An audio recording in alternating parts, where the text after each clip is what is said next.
My wonderful friends, welcome on in to twitch.tv/EU_arms and welcome to the continuation of the Vortex Gallery. It is an absolute joy and a privilege to be here, and I hope you're all looking forward to what the ARMS community has to deliver. We had the Japanese side of the shenanigans earlier today. Now we get into the European department. I will be your commentator for today, your girl TK Layla, and joining me hosting things on their side of things, giving me a little bit of a break considering the fact it's been a busy few months. It is Matthias Wolfbrook. How are you doing? Hello everyone. Well, I am doing great. For the little story, I just got back my internet, and so I am glad to be here to host Vortex Gallery, the European side. You might notice that my sound is a little different than usual. It's because I have a new mic. So please let us know in chat if there are any issues. Like, we're gonna need you to troubleshoot this whole thing, honestly. So yeah, please let us know in the chat if there are any issues so I can fix them appropriately. Oh, absolutely. Do not worry. So far, everything is looking mighty fine on my side of things, and we are getting ourselves geared up for a double elimination tournament featuring some of the finest ARMS players in Europe. Naturally, you'll see some big ol' hitters. Obviously, we'll be able to cover you with pretty much little details and stat boosts from a variety of these players. And trust me, we'll get to some of them very soon. But first and foremost, we're going to be starting a little bit more held back. I say held back. Round one is normally it's quite the intense affair as of late. We've had a few tournaments recently where round one matches have gone completely off script and out the window. So who knows? We might be in for one of those matches today. But first and foremost, it'll be Tangi versus Simo in the first of our best of 3 matches. Absolutely, but before we get to that, we do have a couple of sponsors to shout out before we forget. First up, we obviously have Wolf TV, the good old-fashioned Wolf TV. We are back for season 2 of Wolf TV. First up with Samurai Showdown, the European Switch tournament, the monthly tournament, coming back next week on September 18th at 8:30 p.m. CEST. This is on Switch, this is only open to Europe, so feel free to enter if you want to try out some Samurai Showdown or just try to take the crown. Additionally, we are also going to have some worldwide ARMS tournaments in a monthly fashion as well. And this will start on October 2nd at 9 p.m. CEST. Once again, everybody's welcome. This is an open tournament for the entire world. So if you want to just see what's your valor against players from all over the world, this is definitely the place to go. Next up, make sure as well to check out the other tournaments from Vortex Gallery. Unfortunately, registrations for all tournaments that were happening this weekend are closed, but make sure to check out next weekend's tournaments, including Garou Mark of the Wolves, Digimon, Punch Planet, JoJo's, Guilty Gear, Blaze Blue. We have a lot in there. If you are interested by any of these tournaments, please make sure to check out vortexgallery.moe. I like the fact that you left off one wonderful one there, and I love the fact that I get to mention Torres and Tonsoka before we quickly move on. And obviously, Right, it's next week. That, I know, right? It's going to be great. And then you've got Quarantined as well. That'll be coming up throughout November 12th, 13th, and 14th. For that is also going to be just, I can't believe that's coming back. Yeah, and obviously we do have the Global ARMS tournament also coming back. Registrations are open right now at Challenge. On the quarantine page, you can see the link right down below. We also have, for our NA friends, if you are in NA, we do have a local coming up. Not for ARMS, unfortunately, but we do have like Street Fighter, Super Smash Bros. This is at Pinnacle. This is going to be in Vancouver, and this is taking place on October 8th to October 10th, 2021. So make sure to check them out as well. And finally, we would like to thank as well Hitbox for sponsoring Vortex Gallery.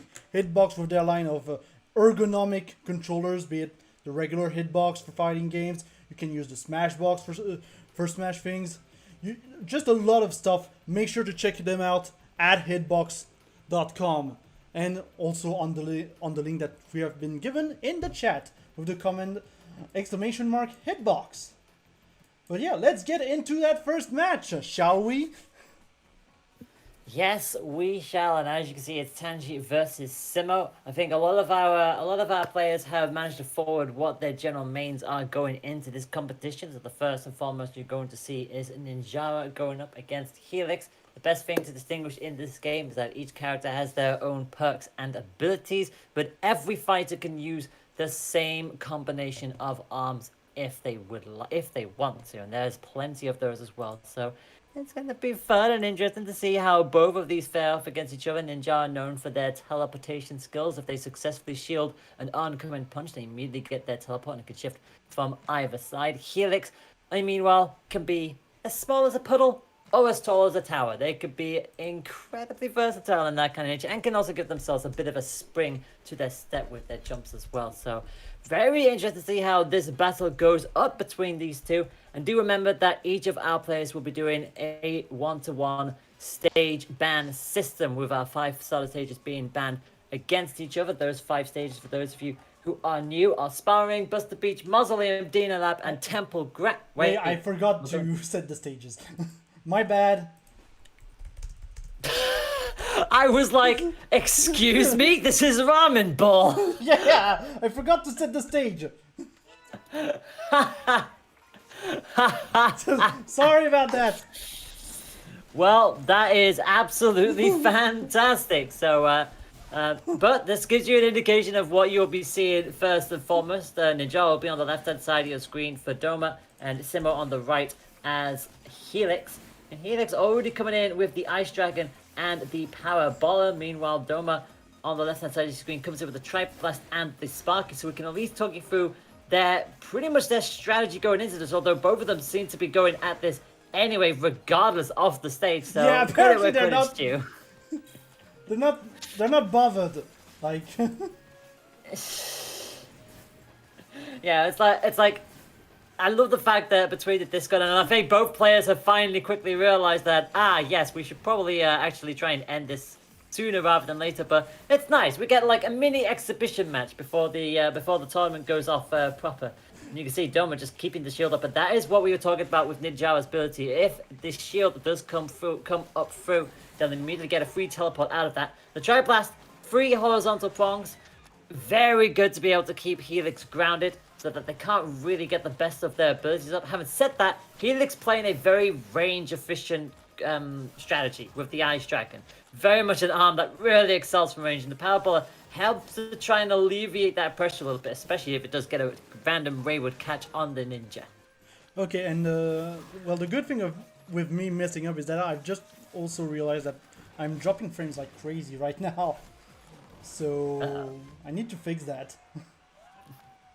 I mean, if you want to take down the OBS screen share, you are absolutely allowed to do so. Yeah, I think that's what I'm going to do right now. Just do that real quick. Is this a little better? It's going up at the very least. But I might have to just reset just stop the stream and restart it, just to take the quality down a notch. That's okay. So you got time, you'll be absolutely fine. Yeah, just give me a second, everyone. We'll be back in just a minute. Be better.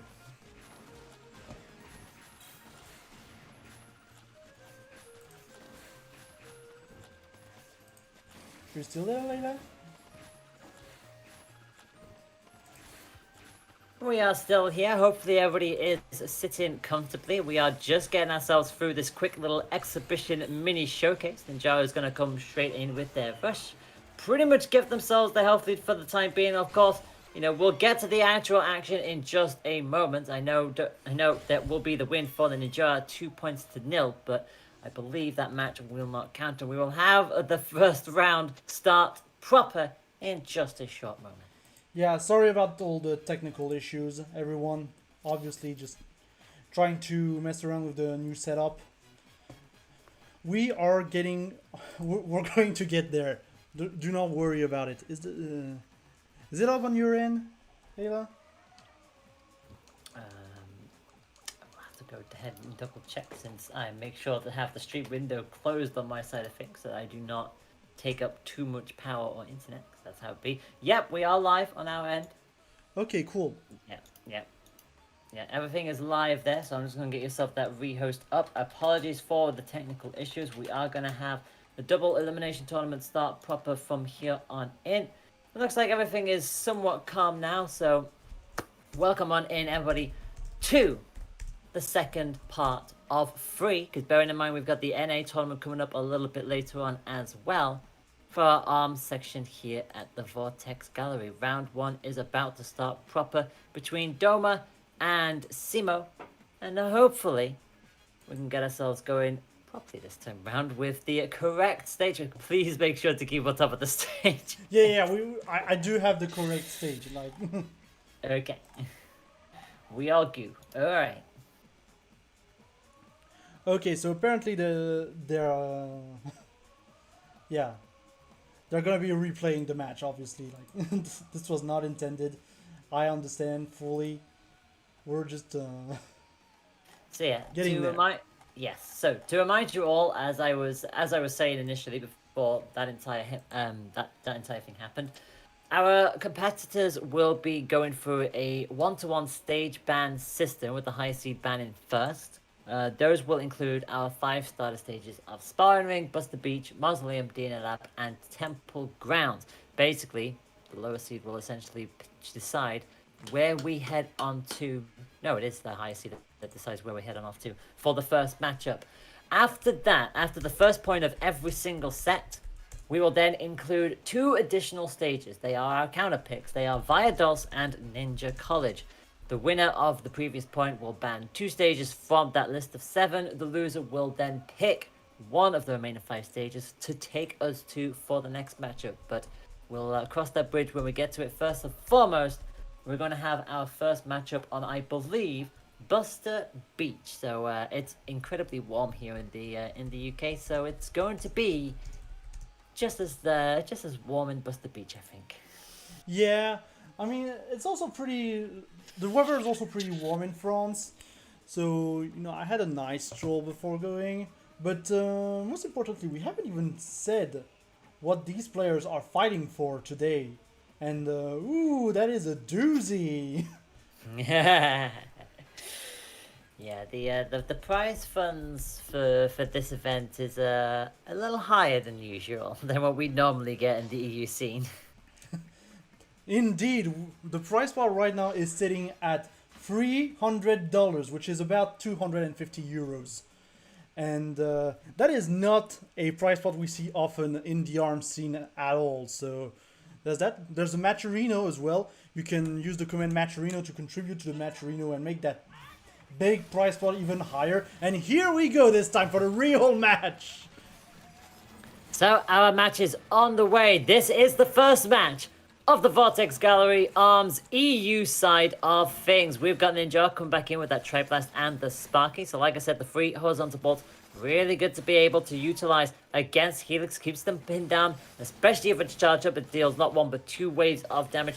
The Sparky, good for that extra little boxing, and also tried to get that little shock in there as well, although Ninja is quite far away, so we'll be able to take full advantage since the paralysis timer is quite lower than other arms in this game. Being able to hinder your opponent's movements is very key in arms, because it's a game very much about movement. And having such arms such as the Triblast, which is very fast and can easily control space, as well as the Sparky, which can paralyze you, can be very deadly. But on the other side, you do have Simo with those 2 ice arms, which can actually be chained together in some circumstances. We might see him going for it here. But no, he's going to get counter-rushed for a grab attempt. So yeah, just like that. Yeah, just like that, it can all be shut down, and that's the best part about the rushes. They can always be stopped at some degree, although the second you get caught by one punch, generally it's pretty much over. But with 15 seconds left to go, Doma has a massive health lead already. Traveler's not going to hit Helix this time round as Simo begins to get into the rhythm just a little bit more, but again, the damage very much done in the early stages. Doma has been a very tricky target to hit, and that is pretty much going to be that. Time has expired, and Doma takes the initiative in our first matchup. Yeah, unfortunately, by the end, Simo had Doma in the corner, but it wasn't enough, unfortunately, to make up that huge deficit that they had at the beginning. So going into round 2, we do have the same... No, we do have a parabola on the field now from Simo. Here to try and shut down with that slow arm and limit once again the movement of their adversary. Yeah, get themselves a trade in there, so at least keeps them on a somewhat even playing field for the time being. And to be fair, switching up from the Ice Dragon definitely going to help in this kind of scenario, especially with the fact that the Bird does have not one but two different modes of hitting, one on the ground and one in the air. And Helix is a very bouncy character as it is, so you'll expect to see both versions of that Bird coming out. But Doma is just buying their time here, knowing full well that a rush would definitely give them the advantage. Although, having said that, Simo will be looking to try and counter it if needs be. But again, it's the Tri-Blast that is just doing so much damage against the Helix so far. Yeah, I definitely think Simo is much more in control right now. Although it does have a slight health deficit. But I do think that the switch to Parabola is helping them. Most importantly, catch Doma off guard. But he's gonna eat that rush, unfortunately. Big damage here. Doma here on wake up, catching him, and there's the counter rush here. Yeah, at least he had to do it. Pretty much damage limitations at this point, because in the fact that Simo is, well, a hit away from going down is that magical pixel, that 1 HP just about ducks under the bolt. But with 10 seconds to go, it was always going to be an uphill battle. And the first point of our competition is going to go the way of the Ninjara. Absolutely. Very good showing from Tangi here. Just showing... They are one very good player, honestly. We've seen them in the UAC. We've also seen them in the Mosh Pit last time. We are going to see great things from Tangi this match, absolutely. Yeah, it's going to be fun to see what the pair of them will be up to. But again, we've seen Simo, like you said, in the previous couple of tournaments, and they've made a name for themselves, especially going up against some of our big hitters as well in those early stages. So you feel like they are absolutely getting a lot of a lot of experience with each tournament they go into. But that's not to say that Doma isn't completely out of it. They are starting to sort of like learn a little bit themselves as well. I mean, yes, it is a double elimination tournament, so it's not completely over if you do end up in that loser's bracket, but it just makes it a little bit harder, especially knowing full well that until they show who you're going to drop on down to, there are some pretty heavy names that have to go against each other in the round 2 as well. Which, let's be real here, I don't think anybody wants to face them that early on. Indeed, and honestly, this I've been looking at the bracket, and the bracket is absolutely stacked today. Which is, yeah, we're gonna see some great matches during the entire day, the entire evening, and this is going to be just amazing. Ooh, and we do have a character switch here for Mechanica, one of the heavies in the game. Yeah, interested to see a Mechanica popping up at this stage. So it's a substitute from Simo. So basically Simo has gone from Helix to Mechanica. Heavyweight character. They can start charging it up with their boosters to just give them that little bit of glide around. And obviously they can't be taken down by normal gloves essentially. You're having to really hope that you get caught with a firearm, which is what you see Doma bringing into the equation, the hottest of slaps. A little bit of curved utility. Also, that Sparky will help if they can get the shot on them, but so far, that slam is doing all of the work for Doma. Oh, absolutely. That slam is just absolutely crushing Simo right now. And for good reason. I feel like Doma might have expected the character switch going into this this new setup, but I'm not completely sure, honestly. And if so, that's very impressive, honestly, because I wouldn't have predicted a character switch.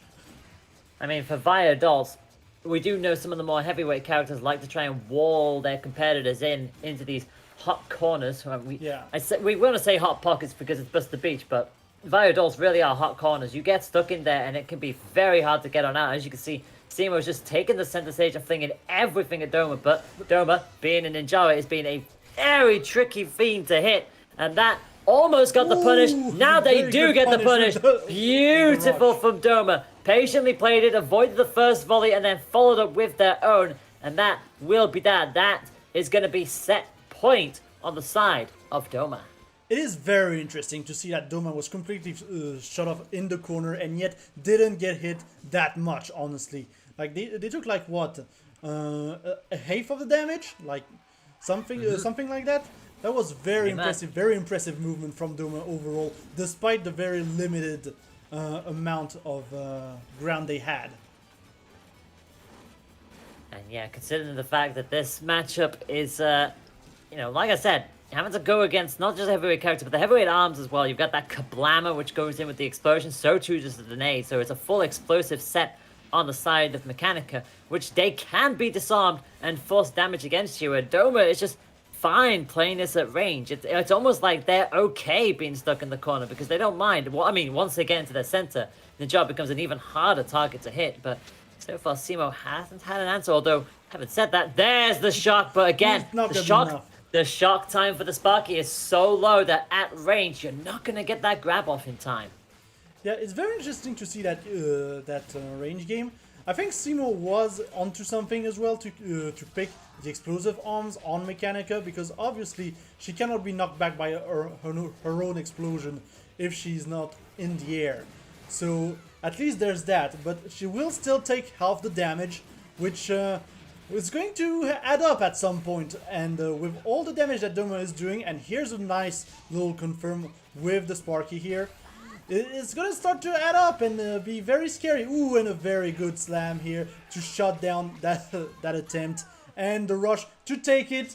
Tangi will move on in the next round. Nice 2-0 cleanup for Tangi. That is going to be that done and dusted. And that is going to be a step forward into round 2. It does mean that Simo will have to drop into losers round 1, but again, it's not over yet. It is double elimination tournament after all. But after a match like that, Tangi/Doma, they are going to move on to go up against the revolutionary Le Champion himself. It is of course Riffa, and the reason why we call him that is because here at EU_Arms we run a series that we call the EU Arms Challenge Cup. We've run over 70 of them, and I want to say about a third of those cups have been won by Riffa. He has done it time and time and time again. An incredible force to be reckoned with. He shows up on so many different tournaments and events outside of that as well, and it's just like, it could be very difficult to pin him down, and he is a Ninja main and a Mistango main, and could very easily flex on other characters if he really feels spicy. So yeah, Riffa's a force to be reckoned with, and that will be a hard round 2 match for Tangi. But we have seen them improve with every tournament so far. Should be an interesting matchup. Definitely, and yeah, as you said, Riffa is scary. He's a scary beast to go up against. And okay, so I'm looking at the stream arena right now, and it seems that we're going to have Paul versus Ice. Oh goodness. So, 2 very familiar names in the European scene. So, Iceman is pretty much... So, you know how we were on about the EU Arms Challenge Cup and the fact that Riffa has run oh so many of them? Well, in second place on the score total for that is Iceman, another decorated individual who has run plenty of tournaments on his time, going up against Paul S. Slacks. Slacks is just a memer. Let's be real here. Let's be real here. He's also the organizer of the tournament, so you know there's that. There is that. He is involved in a lot of organization for a variety of events, as well as just slipping into the ring every now and then. And sometimes he'll play serious, sometimes he will not. If he has his way, he will try his best to force a gentleman's agreement, and by that we mean we throw the original stage list out the window and they agree to fight on whatever heckin' stage that exists in this game. There is which, if that ever happens, especially on a big setting like this, like Vortex Gallery, it would be hilarious because then you would see stages like the Beyblade Arena that is Snake Park, Absolutely. or this small boxed in but with epic music, I might add, name redacted, that nobody ever plays on. Or we might see the fantastic Sky Arena, which I still think that, yes, the Outskirt Arena can get a bit one-sided depending on the character, but it's still a fantastic battleground and is a worthy finale stage. But we're getting ahead of ourselves too much. Iceman will likely not do that. There's a good chance he will not do that. But, imagine, because I'm guessing we may have some players who are not acquainted with ARMS in the chat. If so, just raise your hand. We absolutely like you, so we want to see you. So feel free to raise your hand. We'll be explaining all along the tournament about the different mechanics and intricacies of the game. It is very different from other fighting games, obviously, but at the same time, I'm kind of glad we're not the only over-the-shoulder fighting game here, because we do have Gundam, which was happening earlier today as well. But yeah, it would seem like Paul isn't trying to sway Iceman. No, not this time. Yeah, not this time. We're going Not to this time. Temple Grounds, which I like to call neutral. Like the most neutral stage you're gonna find in ARMS, almost, with Vanilla Mausoleum. Everybody goes to Temple.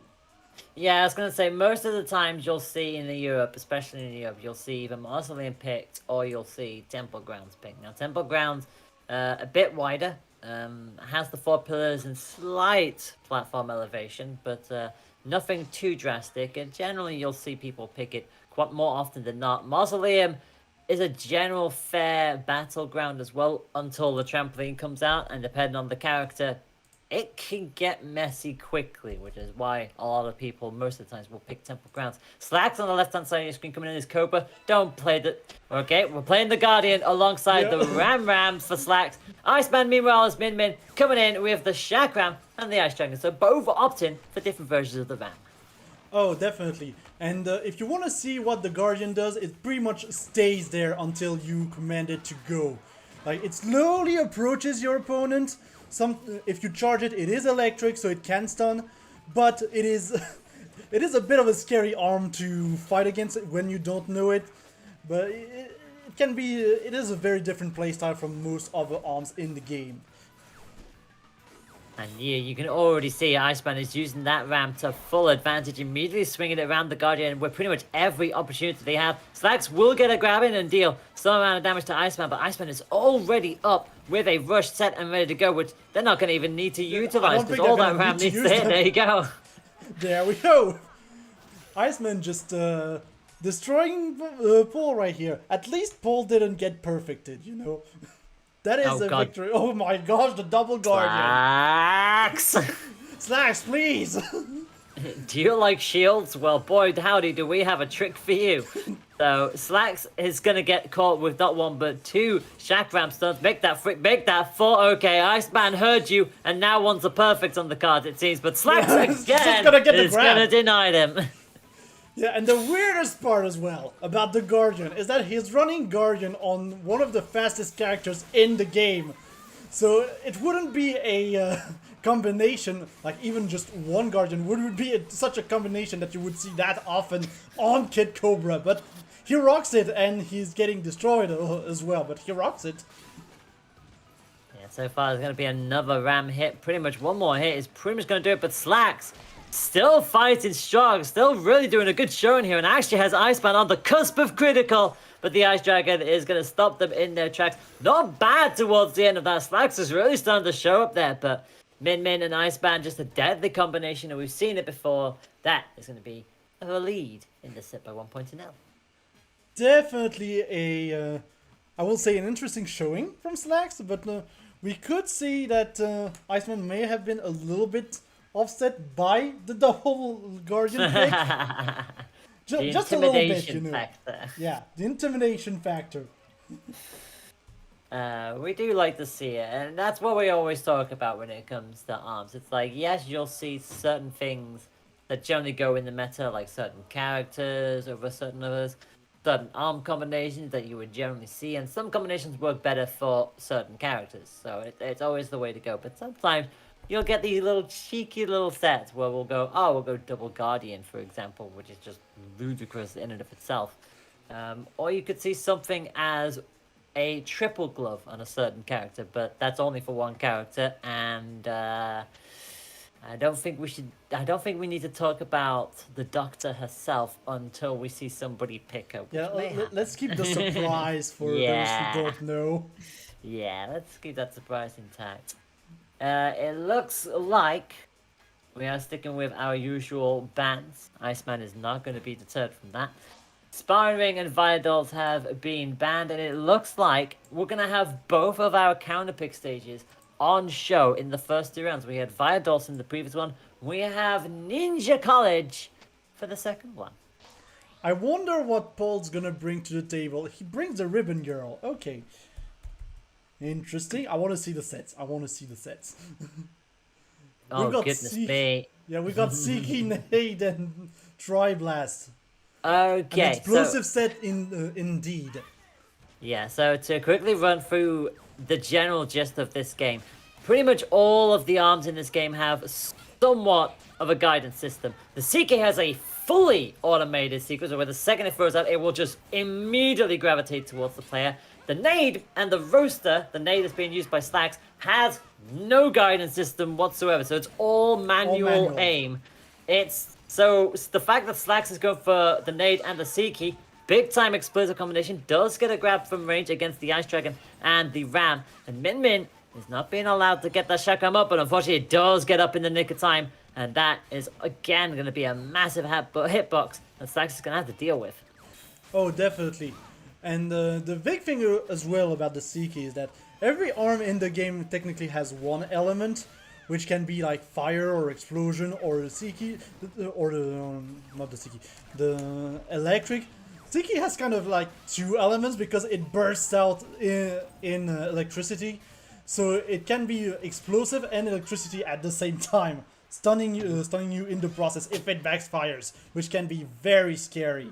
Yeah, especially because the time that it takes for the paralysis to leave off of that as well is a bit longer than the Sparky, significantly longer than the Sparky. We're going to see the Tri-Blast coming on out. And again, Iceman, because they start at the bottom, because Ninja College is such a very vertical heavy stage, Iceman has enough time to get the charge up on that left-hand side. It basically means that it stays charged like that until Iceman gets knocked down or robbed of their abilities with the Ice Glove. It's as simple as that, and Slacks is going to disarm that, gets the grab, and immediately starts to put the pressure back onto Iceman.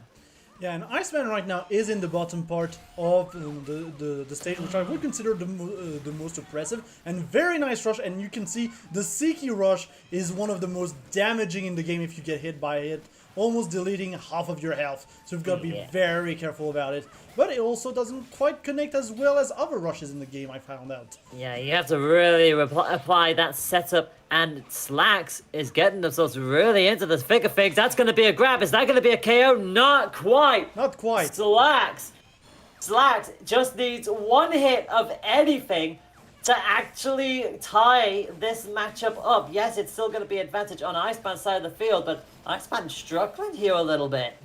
I think Iceman is actually having a little bit of difficulty to actually get up the stage and into a more advantageous position. But I say that, and now it's almost 1 HP on each side. This is going to come down to the very last hit. And the shield was dropped just a little too early. And here goes Paul. Oh, really good showing there. Almost managed to swipe a point away, but Iceman is going to get the better of it just in the nick of time. It is going to be a 2-0 set, and Iceman advances into winners quarterfinal. Yeah, what a comeback, honestly, from Iceman. Like, we kind of expected him to win, but not from the bottom of the life bar.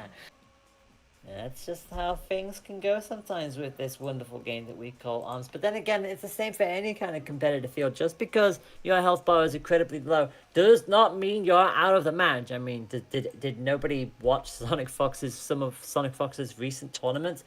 Freaking went down to almost like the bare minimum and somehow still found a way to win. So you never write anybody off.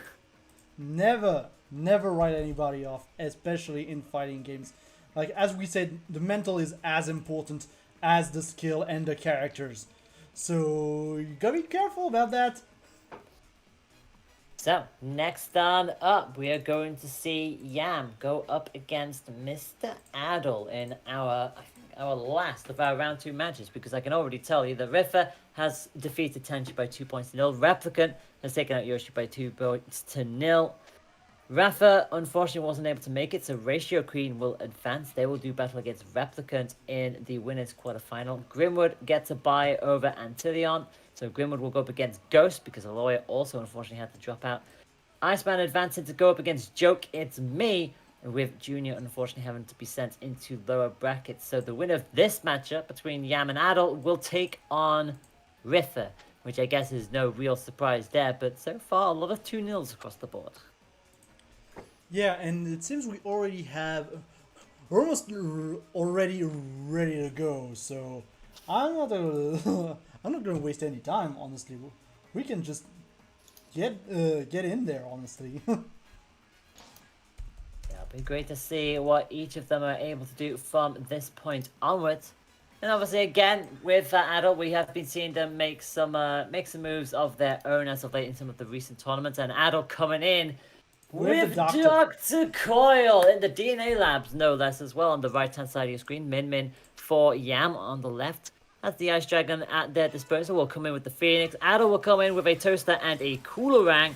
When this was the character we were talking about initially in the early stages. Unfortunately, not going to see any of that third arm shenanigans just yet, because yeah, with a really good series of hits started things off in the early stages.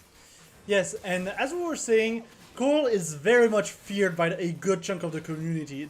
She's obviously one of the best, if not the best character in the game, with very good abilities, which allow her to freely move in the air and float up and down, as well as getting a third arm if she can get the charge. But unfortunately for Mr. Adel, he's not gonna get that chance at all. Yam is absolutely wailing on him right now. Yeah, I was gonna say almost a perfect and just near perfect. Yeah, that little bit of chip damage right towards the start, but wow, Yam did not slow down in the slightest, and Adel's going to have to really think up their game plan, and in fact, go straight on the aggressive, goes for the rush, but Yam, well, that's just going to be it. Okay,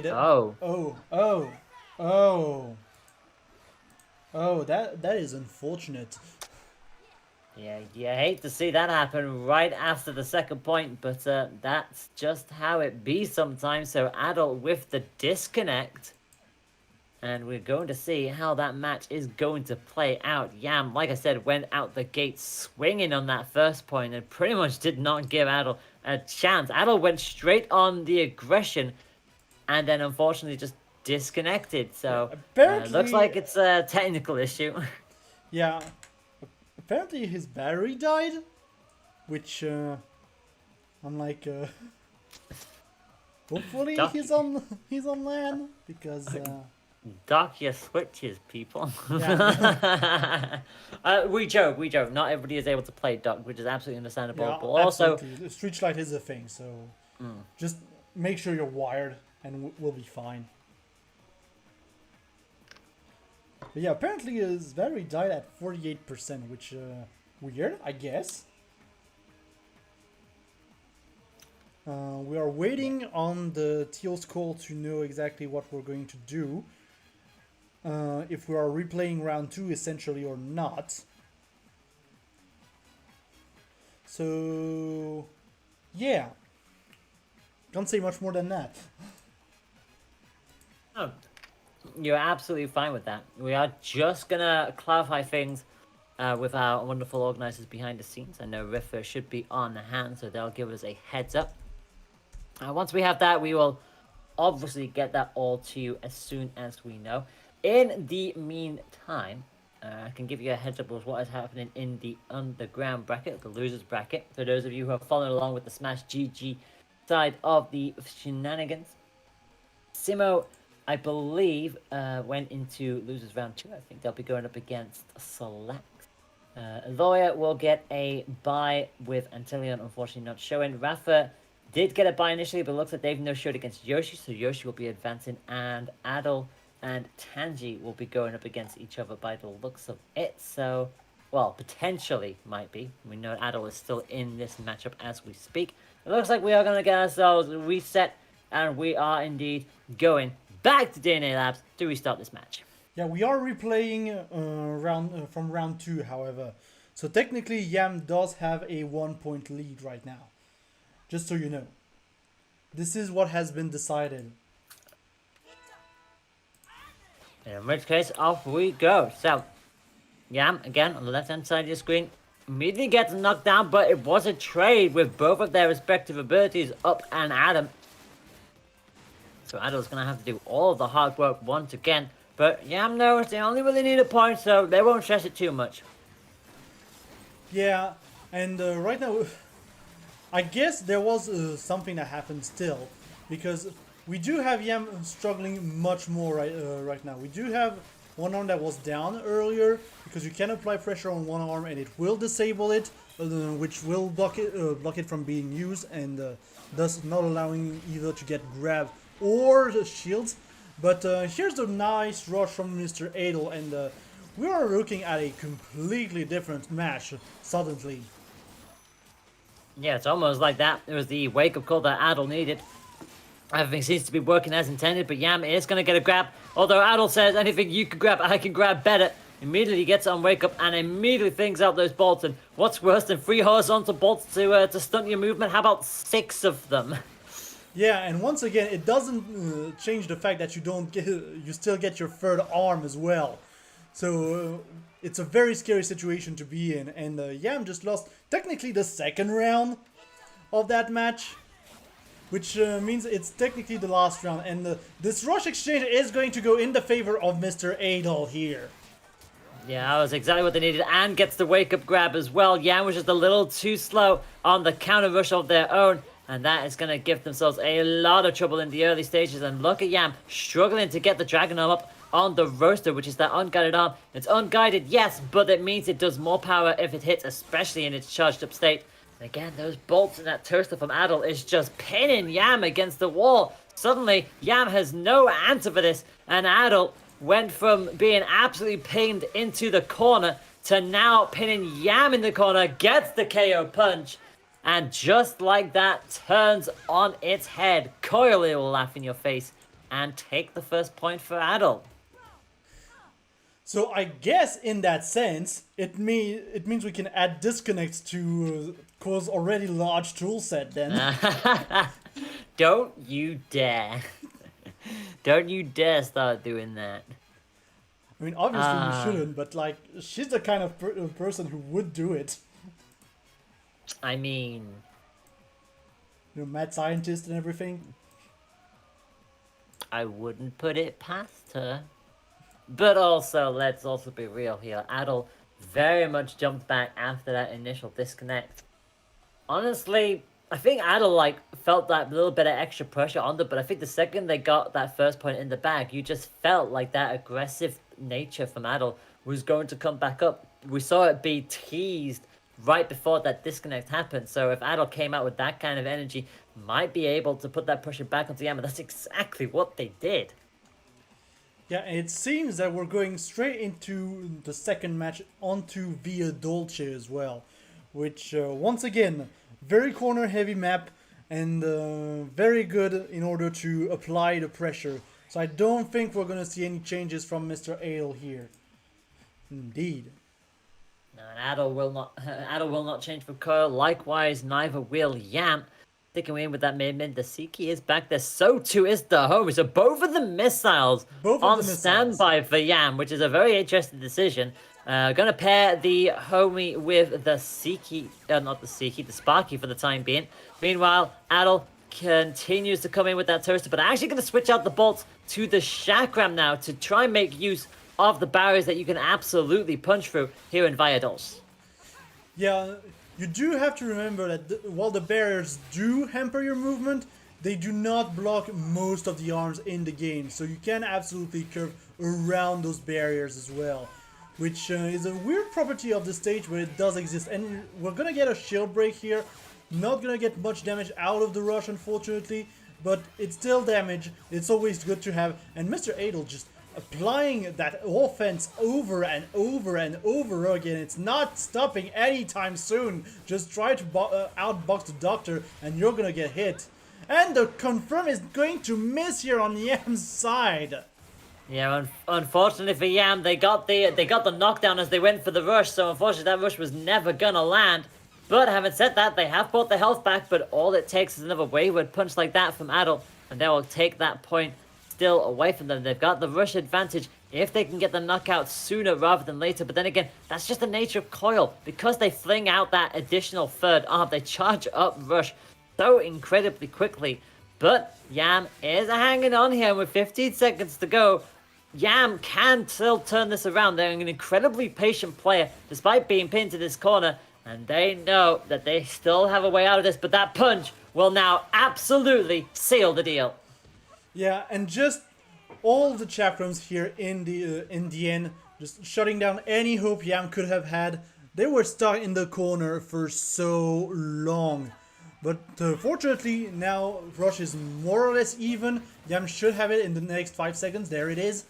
So we are back into even ground. And the rush exchange is going to be kind of in favor of Yam here, which does not get into knockdown state. But it means also that they won't get the follow-up here.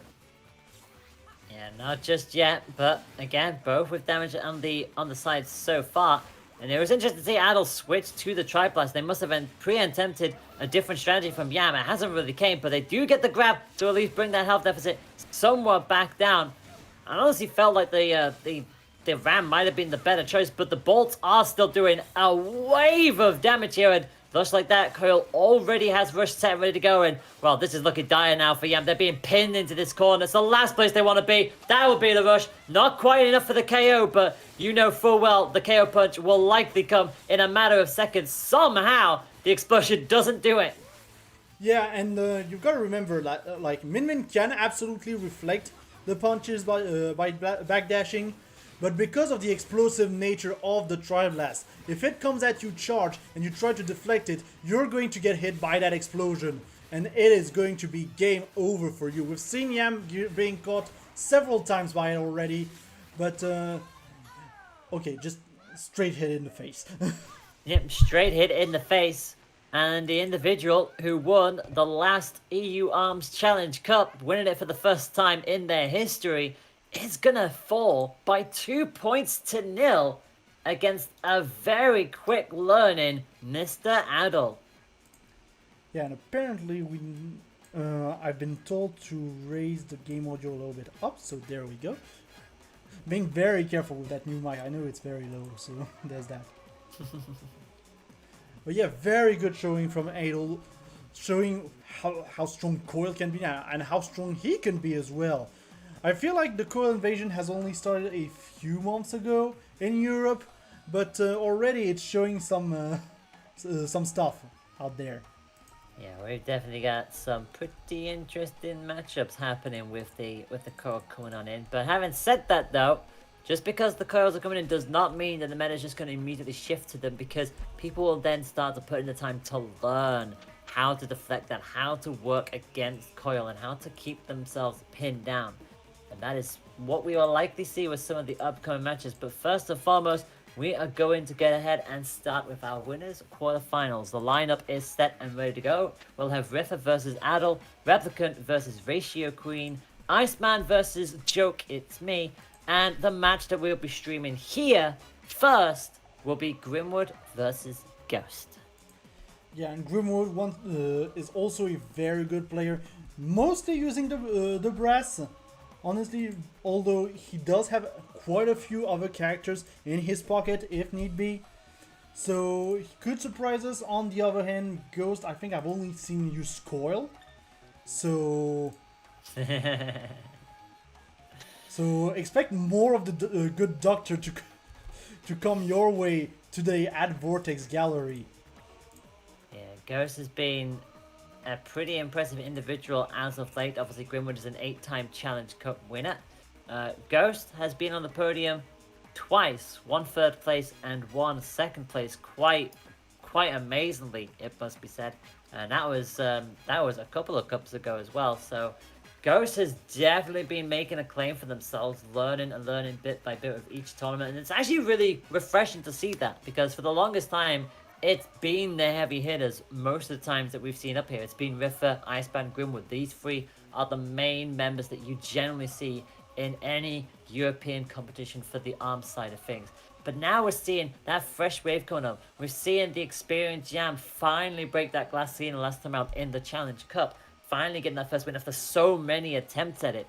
We've seen Ghost rising up to the occasion. I think a few months ago, we had Alistair rising on up and getting not 1 but 2 wins. That just stunned everybody. And it's people like that. It's some of the newer, fresher minds that are bringing a different little edge to this game, and that's what we like to see. We like to see the long experienced players get kind of shaken up by this new wave. Yeah, and it's also very good to see the new blood coming in. And by the way, if you are interested in arms as well, make sure to visit the Discord. I don't know if we can drop a link in the chat right now. Personally, I can't, but yeah, you've got Arms Central for global things. You've got EU Arms, obviously, for Europe. I know Heavy has his own Discord where he organizes his own things for Japan. I saw there was an Oceania Discord. Sorry about that. As well. You've also got Save Arms as well, which is Slax's side of the field. So yeah, there's plenty to sink your teeth into when it comes to the arms community. But that is for a later date. This is right here, right now. Grimwood, as you mentioned, will come in with the maximum brass, but immediately gets caught with the shock via Ghost, who is going to start things off with a bang, coming in with that Siki and the Roaster. Indeed, and I honestly think the matchup on brass isn't as bad as people would say against Coil. Like, Brass can choose to be a heavyweight if he needs to by charging up that dash and being buffed up, and also has that comeback factor that some characters in the game have, where he can be buffed up once he hits 25% health. So I think those are very important tools that can be used easily against Coil, just by kind of outpunching, being the only tools that can really outpunch her. But we also have that Roaster coming in that can easily shut down even a buffed up Brass. So this has to be something to be very aware of. And again, Grimwood realizing that, managing to get the health lead for the time being, keeping Ghost at bay, and the bolts are being timed to perfection at the moment, but a wayward Roaster hit will quickly send them straight back down, and Grimwood will have to try and bulk back up again. Can't quite do so. Kind of shares that similarity with Min Min, where the second they get knocked on down, they have to try and find a little block of time to be able to bring themselves back in. That's a great shutdown by Ghost. Great shutdown, and Ghost will immediately go in. Can they get enough chip damage to turn the tides? They won't, because they'll actually inadvertently activate Grimwood's wonderful critical boost, and Grimwood hangs on in there for dear life to take that point. That was indeed a very close set, and I could have seen that rush almost hit, but unfortunately the Siki is still a rather slow arm, so there was more than enough time for Grimwood to react and to block what was coming his way. And now we do have more of an even game as well in terms of rush. Yeah, Grimwood is trying to get that charged up, but we know Ghost can very easily quickly charge it up. Although having said that, not really so much with the Siki Roaster combination, since again, as you say, the Siki is much slower arm. Although that volley, that 1-2 combination is going to run straight through Grimwood, not once but twice. Grimwood goes for the rush, gets every bit of it, 295, and quickly turns that momentum back on their side. Yeah, and we weren't talking about fast arms. The smaller arms in the game usually tend to be faster. That Tri-Blast as well is very good in terms of rush potential. Not only in terms of how it connects, because most of the time it will connect all the way through with the appropriate arm on the other side, but also it can lead to some weird confirms as well from the explosion. So very powerful arm to have here, even if in terms of damage it's not as good. And here, very good block from Grimwood, blocking that rush, and now he's got the advantage, he can go on the offense. And Ghost has to respect the rush here by Grimwood, although he is going to quickly build up his own. Well, here comes the rush anyway, and that will be game and done and dusted. For Grimwood immediately gets that set down and will take the lead by 1.0 in the early stages. Really good hold, knew exactly when to go for it, and to be fair, I think Ghost realized that they had to go all in towards that latter stage. You know, it is the first matchup, but that is just how it goes so far. Yeah, it just so happens that Grim just has that matchup experience as well. So I feel like he's going to know kind of what Ghost is going to go for. Like, the fact is, these players have played a little bit beforehand in previous events. We more or less... Wait, our old Switch is dying right now? Wait, I'm not following here. It's okay, you do not need to worry about that. We can just keep on and analyzing that match. I nearly said analyze it wrong. Could you believe me? I've been doing casting for almost 3 years at this point, and I still slip up on certain words, but I think we all do it at this point. I mean, we all do. I fear that it happens a little bit more to me, just because of the fact that English is technically not my native language. But it's okay. We make do. But yeah, in terms of that set, Grimwood, like I said, Coil might be that invading force, and we saw Coil very much be a lingering presence in the American side of competitions. Once it starts to drift into Europe, a lot of players like Riffer and Grimwood start to figure out how to counter that, and that's exactly what we're seeing with Grimwood. As you were saying, the abilities that Grimwood with Brass brings to the table, especially that bulked up state, it just works a lot better for Brass than it does for Springman, especially against Coil. And the precision that Grimwood has had with these arms, consistently bringing in the bolts, and the bolts consistently being able to pin Ghost down and not give them the chance to breathe. And obviously Ghost is going in with high risk, high reward. The Seeker play is slow, but if it connects as a rush, it deals so much damage. So we'll see if Ghost decides to switch that up as we head on in to DNA Labs. Indeed, and honestly, it will, at least in the first half of the match, while the pillars are up, I can see DNA Lab being very good at shutting down Grimwood's offense as well. But it can also be treacherous because it can very much limit the movement. And as we said, the Tri-Bolt, very good arm at limiting that movement. But as well, Ghost, honestly, with the Seeky, as we said, high risk, high reward arm, especially when you've got two of them sometimes, it's going to be very interesting.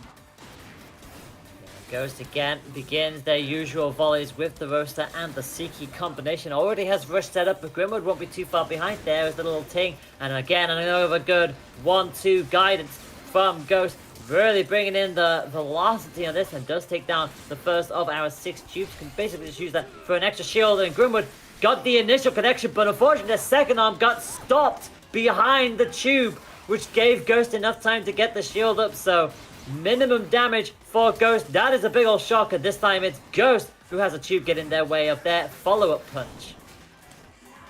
As we said, the tubes worked in mysterious ways, so you've got to be very aware of it. And with us, especially with those missile arms which auto-aim, you will get stuck often on the tubes as well. So this roster is very important here to get around the issue.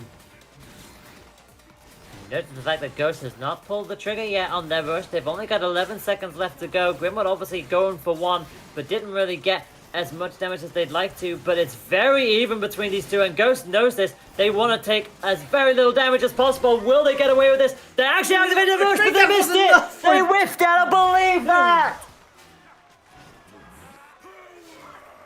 Oh, Ghost will be gosh. kicking themselves for that. Yeah, that was such a terrible mistake. Just that one little punch. They lost the rush. They lost the lead. They lost everything in that one little interaction. This is terrible. Obviously, once again, Ghost very much able to build the rush so quickly, but the momentum is so in favor of Grimwood right now. It's gotta hurt, at least on a very much mental level.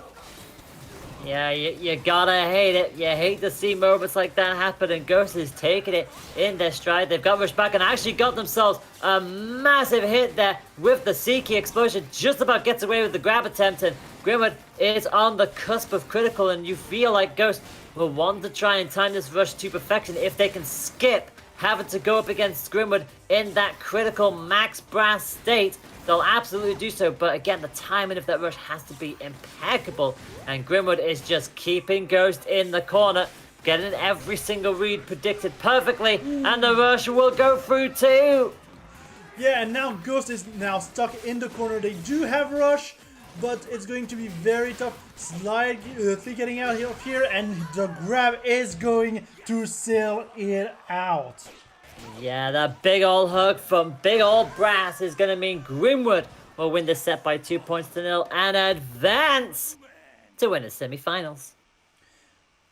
As usual, Grimwood showing why he's one of the best players in the region. And still, very good performance by Ghost overall. But Grimwood was just that little bit tougher, and honestly, that hit just almost demolished Ghost in terms of mental, as we said. Like, I feel like he had no answer almost to Grimwood in that last round.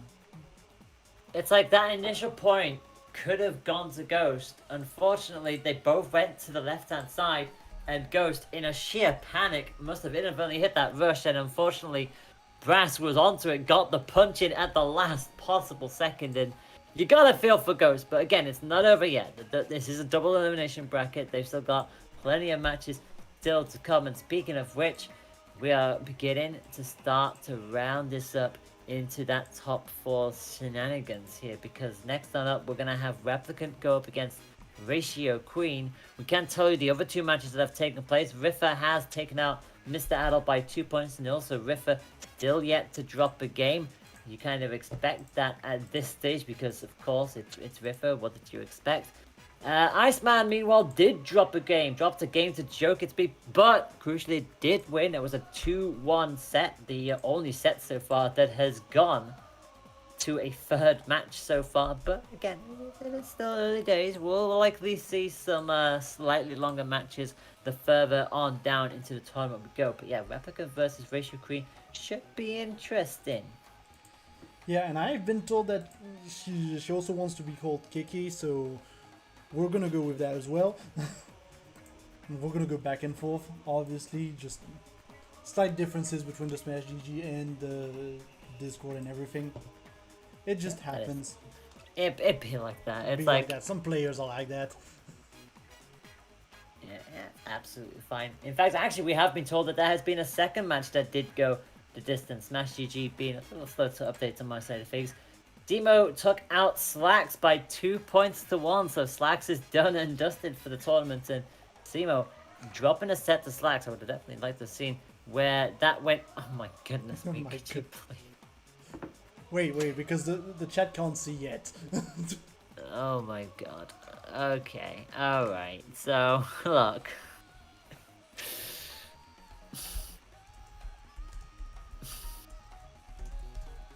It's not a dead game if we can get 3 different regions of a tournament put together. So, no, it is not a dead game. Yeah, it's not a dead game.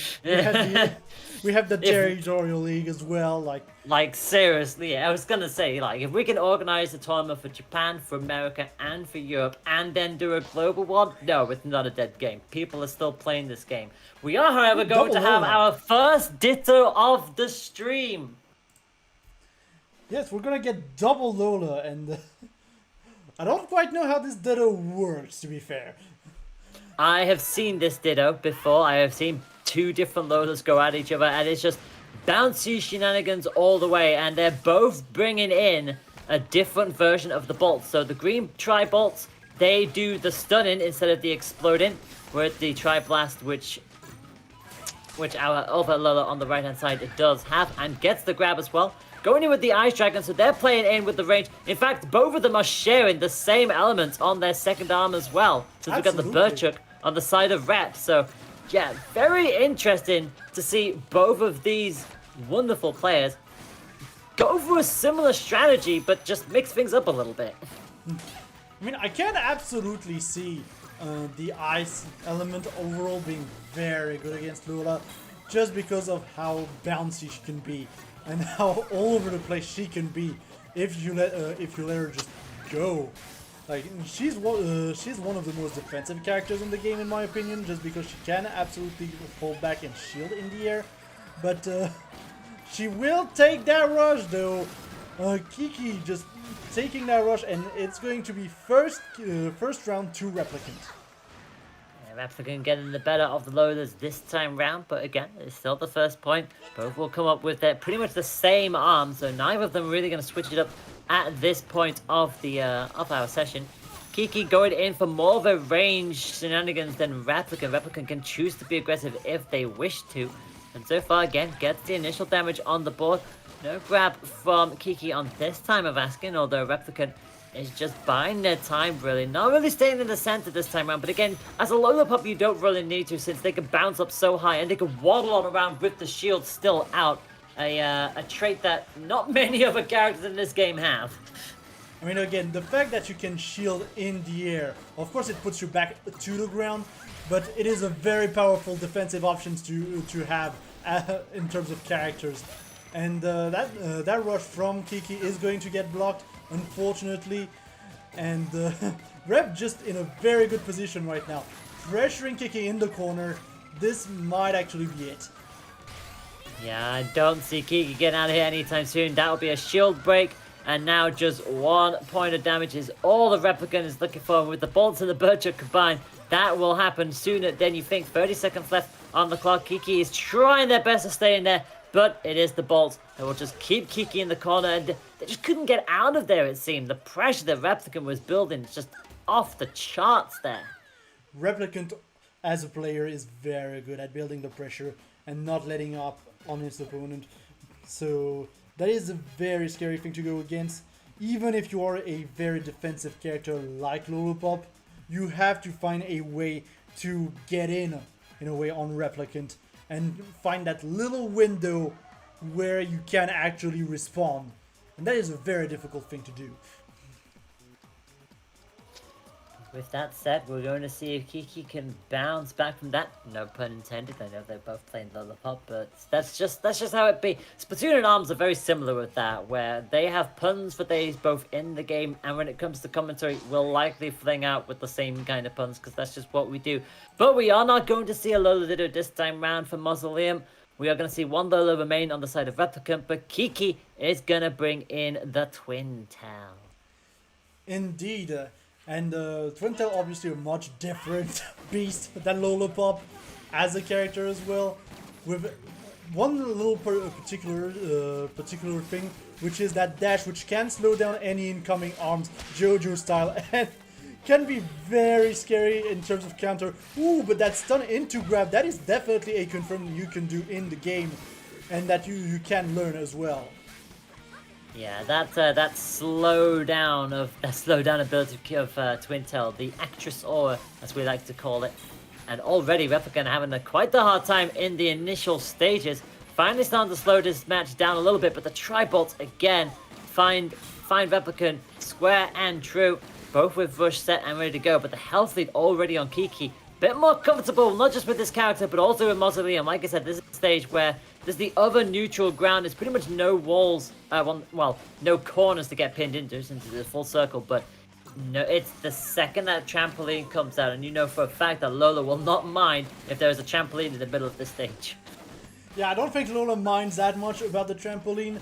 Twin Tail will definitely be much more hampered if that opens up. But right now it is not open, and yeah, the Twin Tail working much better right now for Kiki. Definitely putting now the game is pretty much at the pace of that Kiki wanted, And she's going to get that KO right here, right then. Going to round 2. I think both players have rush. Yeah, that's what I was looking for. It's good to say, good to see. And Kiki is doing this. Kiki is a familiar face in the scene. Has gone by a couple different names in the past, but honestly, like every single time I've seen them go at it, she's been pretty much a force to be reckoned with. There have been some times where certain people have gotten the better of her on a regular basis, but Kiki has definitely put in the time to get themselves better, and it shows. Able to realize what was not working in that previous matchup, but Replicant is a patient fiend. Lets Kiki go in first and gets the rush against them, but again, still early days. Kiki does have their rush and is a little bit more comfortable here than we saw in the previous matchup, so this could still turn around, and with a disarm like that, that'll absolutely do it. Beautiful combination, stun into rush, 320, and Kiki is starting to ride high on that momentum. Yeah, the momentum completely in favor of Kiki. Taking that second point, we're going to game 3. This has to feel very good, a very nice counter pick here from Kiki. No problems from my end. Yeah, no problems whatsoever, and it will be the first match of the stream. Then it's going to take us all the way to match 3, and this is going to now put things onto a different perspective. Obviously, Kiki will be able to ban 2 of these stages, but crucially, we go to the choice of Replicant. Now, I guess the main question is, does Kiki ban the stage where they lost on initially, or do we see something? In fact, yeah, Temple and DNA both banned, so banned. Yeah, that answers that immediately. Yeah, and I'm not surprised, honestly, to see Temple banned. I don't think on that Temple in this matchup would be very good for Twintel for some reason. I can't quite put my finger on it. It's just a feeling that I have, you know. Just sometimes I have this feeling. Now, interesting. Replicant is going to take us back to Mausoleum, so Replicant must have a strategy in mind if they're wanting to take Kiki back to a stage where she's pretty dominant on. The Lockjaw is in the back pocket. Could we see it come out? Oh, the answer is yes. And funny thing about the Lockjaw, it is pretty much the only projectile in the game. Like, you'll see that little ball of fire that comes out when it's charged. It is the only projectile in the game. If we don't say that every single arm is a projectile, obviously. I mean, I was going to say, it's like, if you're not counting the dragon lasers, then, I mean, it's a projectile in and of itself, but... Yeah, it's a projectile and not a projectile at the same time. You know what I mean? Yeah, I was going to say, unlike the dragons, the Lockjaw will follow through with the rest of the punch after the fireball is launched. So far, we haven't really seen it as much because Kiki has just not been allowing it to really take shape at the moment, coupled in with that Tri-Blast. Just the Tri-Bolt chiller of Kiki just is making this quite comfortable for them. Like, she's very much happy to just take their time with this. The Lockjaw is not hitting as frequently as Replicant would like to, but the rush will deal the damage, and that is big time damage, 405, and the rush is up there with the Seiki as well, again, and the Dragon.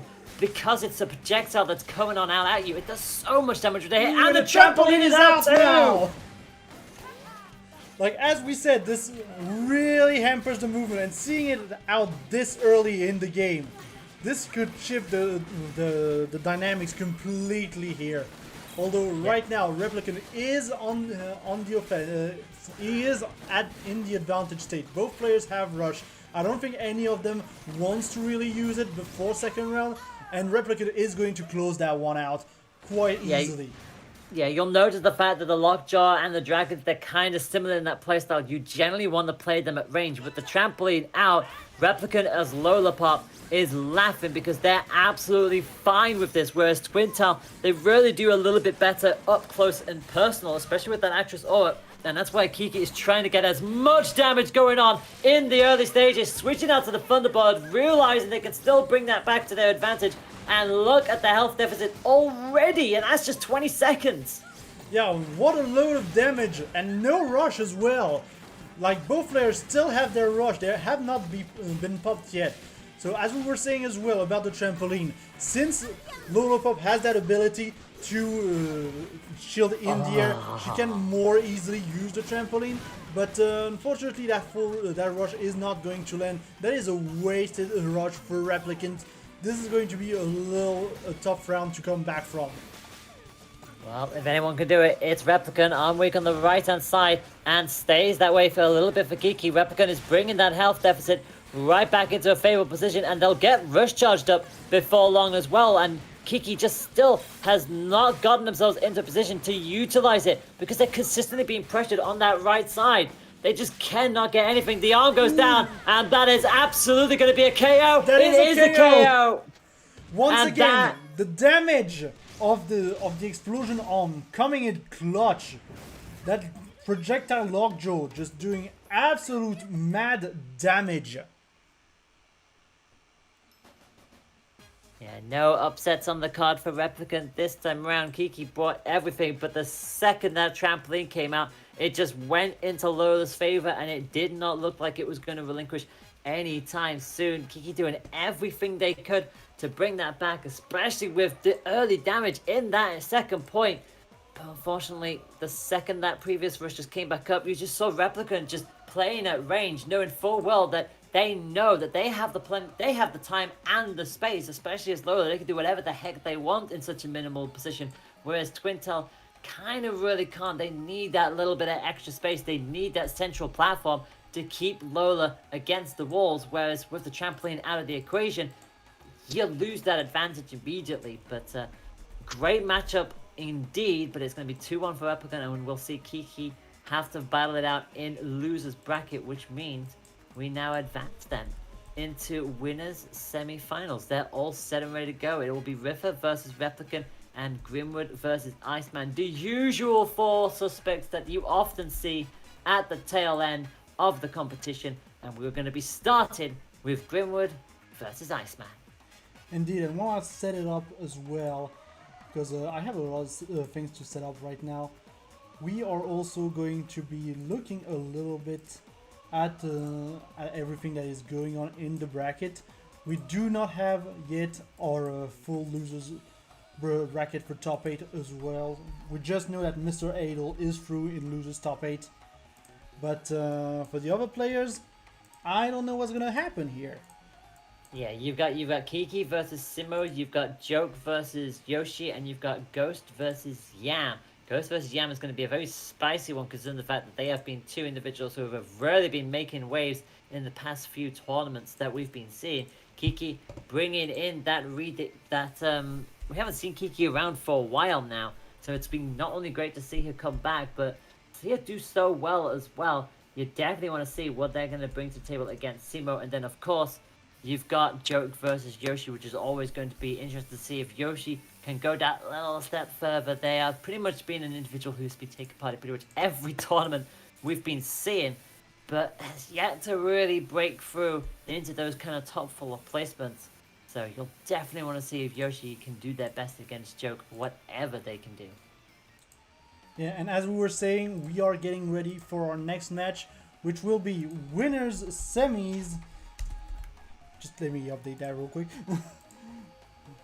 Winner semis with Grimwood versus Iceman. Yeah, this is going to be a very fun matchup between these two. We know exactly what they're generally going to do. Grimwood, an 8-time winner of the Challenge Cup. Iceman, a 14-time winner.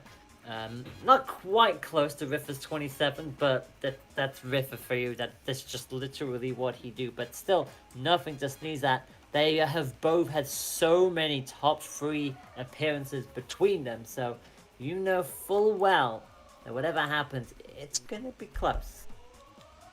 Yeah, I think this is going to. We're getting into that stage of bracket where the matches are going to get really close overall. And I can't wait, honestly. Yeah, it'll be fun. Like, of that, there will be no doubt, and especially when we get to the other semi-final as well. Obviously, we'll be streaming both of the semi-finals when we get to it, so believe me, seeing Riffa go up against Replicant, feels like it's been a while since we've seen those two go at it, honestly, so it'll be nice to have that matchup back underway. And obviously, if you're tuning on in, this is all part of the Vortex Gallery. We are incredibly happy to have you here.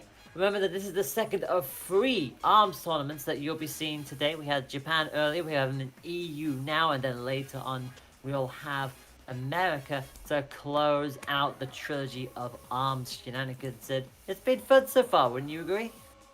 Yeah, it's been very fun. I caught a little bit of the Japanese tournament earlier. Very good players there. Obviously, the seeding was random, so we got some unexpected matchups in unexpected places, which was fun to watch. Can you imagine if we played with those rules here? That would be hilarious. Yeah, and honestly, we might actually see some of them as well in the future in more tournaments.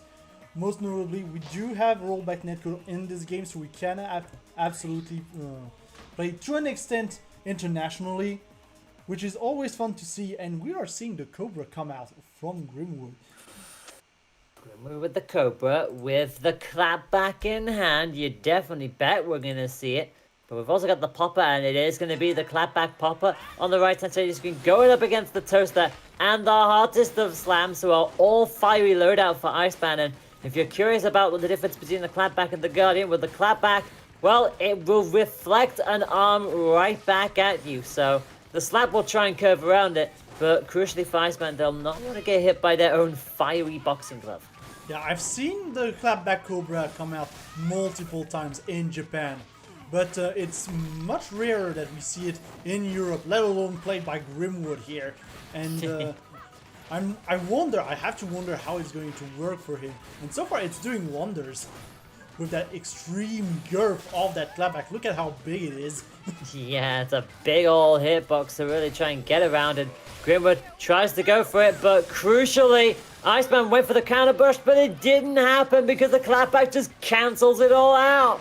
Yeah, it was just there, blocking everything. No thanks.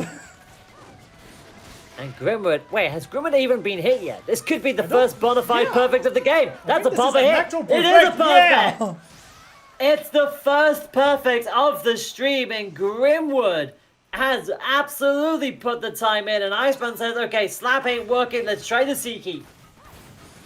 Yeah, and I'm not completely sure about the C-key against the clapback. I'm going to be fully honest, because the C-key will have more of a predictable trajectory, and is also very much an arm that can already backfire as is in your face. So getting it reflected just increases the risk drastically. Yeah, and on top of the fact that Grimwood is playing with the popper, one of the lighter arms in the game, but also one of the faster ones, but Iceman does manage to get the best of it at this stage. Gets the rush in, so at least more damage than they did in the last one, well, obviously. But still, Grimwood popping on, literally, with that popper. It can be punched through by anything, yes, but if Iceman's already committed, it can absolutely catch them off guard, and the clapback is just there to make it even more annoying for Iceman. Yeah, it's just there, standing there menacingly, like they would say. And it is just an absolute unit to behold when you're Iceman, and you have to respect it. And here's the rush taking it down. Grimwood taking that first game pretty convincingly with Kid Cobra and the clapback. Yeah, it's why you have to respect the clapback the way it is, because the second it flings out as a rush, nothing is shutting that down, because it is quite literally a shield coming at you at full force. So no matter what you throw, it's going to get countered anyway, and then you've got the popper coming in right behind it as well. It's disaster waiting to happen, and, well, Iceman tried to get around it, but unfortunately the clapback will prevail on this time of asking. We're going to go to Mausoleum for match number 2, and Iceman has it all to do. Yeah, and there is much of a mountain to climb here. As we were saying, Grimwood has been dominating with that Cobra pick during all games. So there is absolutely a mountain to climb, and you gotta be very careful, because you're gonna get caught if you're caught sleeping. And And just to give you an update, whilst both of our combatants are ready and up for the next match, we can tell you that Joke has taken out Yoshi by 2 points to 1. Yoshi took a game off them, but could not quite seal the deal. Springman. Oh. Interesting. A Springman on the side of Iceman. So what have you been up to in your downtime, Iceman, to bring a Springman into the equation? Grimwood not bringing in the clapback for this matchup, brings in the Birchuk instead. And Iceman, meanwhile, comes in with the wonderful Parasol and the Chiller. So both going in for ice, both going in for wind. Yeah, we're just gonna see a much more aggressive gameplay from both players, I feel like. Springman is pretty much, I'm not gonna say the Showdown of the game, but he's definitely much more of a beginner character. But at the same time, he's also got a lot of tools that Max Brass also has. He doesn't have the charge up that Max Brass has, but he does have a parry on his dash, and he does have the comeback factor as well. So we can, I can see Iceman being like, okay, I wasn't red a lot. Maybe I want to try something different to try and throw off Grimwood. So far, it is working. Iceman having to take that rush, and it's also going to take a grab as well. 170 damage brings it back to a somewhat level playing field for Grimwood, who won't mind that at all. But Iceman does have rush advantage and gets the chill as well, and Grimwood having to really be patient, but gets caught nice by the grab. Like that Very grab, well timed. I'm pretty sure that grab caught Kid Cobra jumping pretty much, which you don't see it every day, but you can absolutely interrupt a lot of actions with grab. Now, Iceman gonna come back in with pretty much the same loadout, but the clapback does return. And bearing in mind that Iceman doesn't really have anything to curve around it this time round, so has to just hope that they can find something with the Parasol and the Chiller, respectively. The Chiller went back. The Parasol could do the same, so they'll have to be very careful with it. But so far, they're okay for the time being, although with both having rush and the arm weak on the left-hand side, Grimwood goes for it. Oh, Springman got the better of it! Yeah, I wasn't expecting that that one to work in favor of Iceman, I will be fully honest. But he was just above, so that it could actually hit Grimwood above the clapback and nothing would be blocked. But right now the shield is weak. Next hit is going to probably take it out. This is very much a scary situation for Iceman, who hasn't been hit yet. Yeah, Iceman is trying to go for a perfect of their own by the looks of it, and they're on the cusp of doing so. Another icicle hit, another wonderful little circle. Iceman is gonna get it. Iceman gets the grab, and just Uno reverses the entire situation. It's not a perfect, it's apparently like a pixel if that away from it, but goodness me, Iceman just flipped the script immediately. The times have turned, and the Springman is doing wonders here. So, do we see another character counterpick? That's the question I have right now. Yeah, but will Iceman preempt it? But then again, Iceman does have to announce if they switch fighter. For those of you who aren't 100% familiar with the rules, if the winner decides to change character, they have to announce that along with the stage bands as well. So it's, yeah, it's an interesting decision that we got here. Sparring Ring will make an appearance. It's been a while since we've seen it, but it will pay on up, and Grimwood does go for the brass. You gotta beat the mechanics with the mechanics, you know? And honestly, on sparring, Brass is such a scary character because this is such a small stage. Very aggressive one at that. Yeah, Grimwood is going to be aggressive from the get-go, and you just know it. The nade and the ramp. The nade doesn't have to worry about the unguided system because the sparring ring is just a straight-up boxing ring. No gimmicks whatsoever. Closed space, so Grimwood knows full well that the nade will likely hit most often than not. And Iceman has to hope that they find a way through with the Chiller, rob Brass of their bulk-up abilities, and then find a way in with the Seeky. But so far being pinned against the walls for the time being. Can the student beat the master?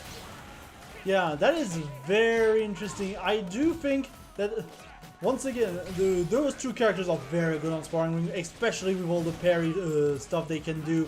This can go one way or another very quick. Just one missed parry and there we go. One of them is dead pretty much. Iceman already on the cusp of critical. Grimwood is just not slowing down. Able to just get the read on the missiles and the dodges that Iceman coming up with. That does activate their critical bolts up, their critical state, and goes in with the rush. They're actually going to get this. 330 made that 420. Yeah, and that is exactly what Iceman needed. But here comes Grim. Immediately shuts it down. Yeah, deleted.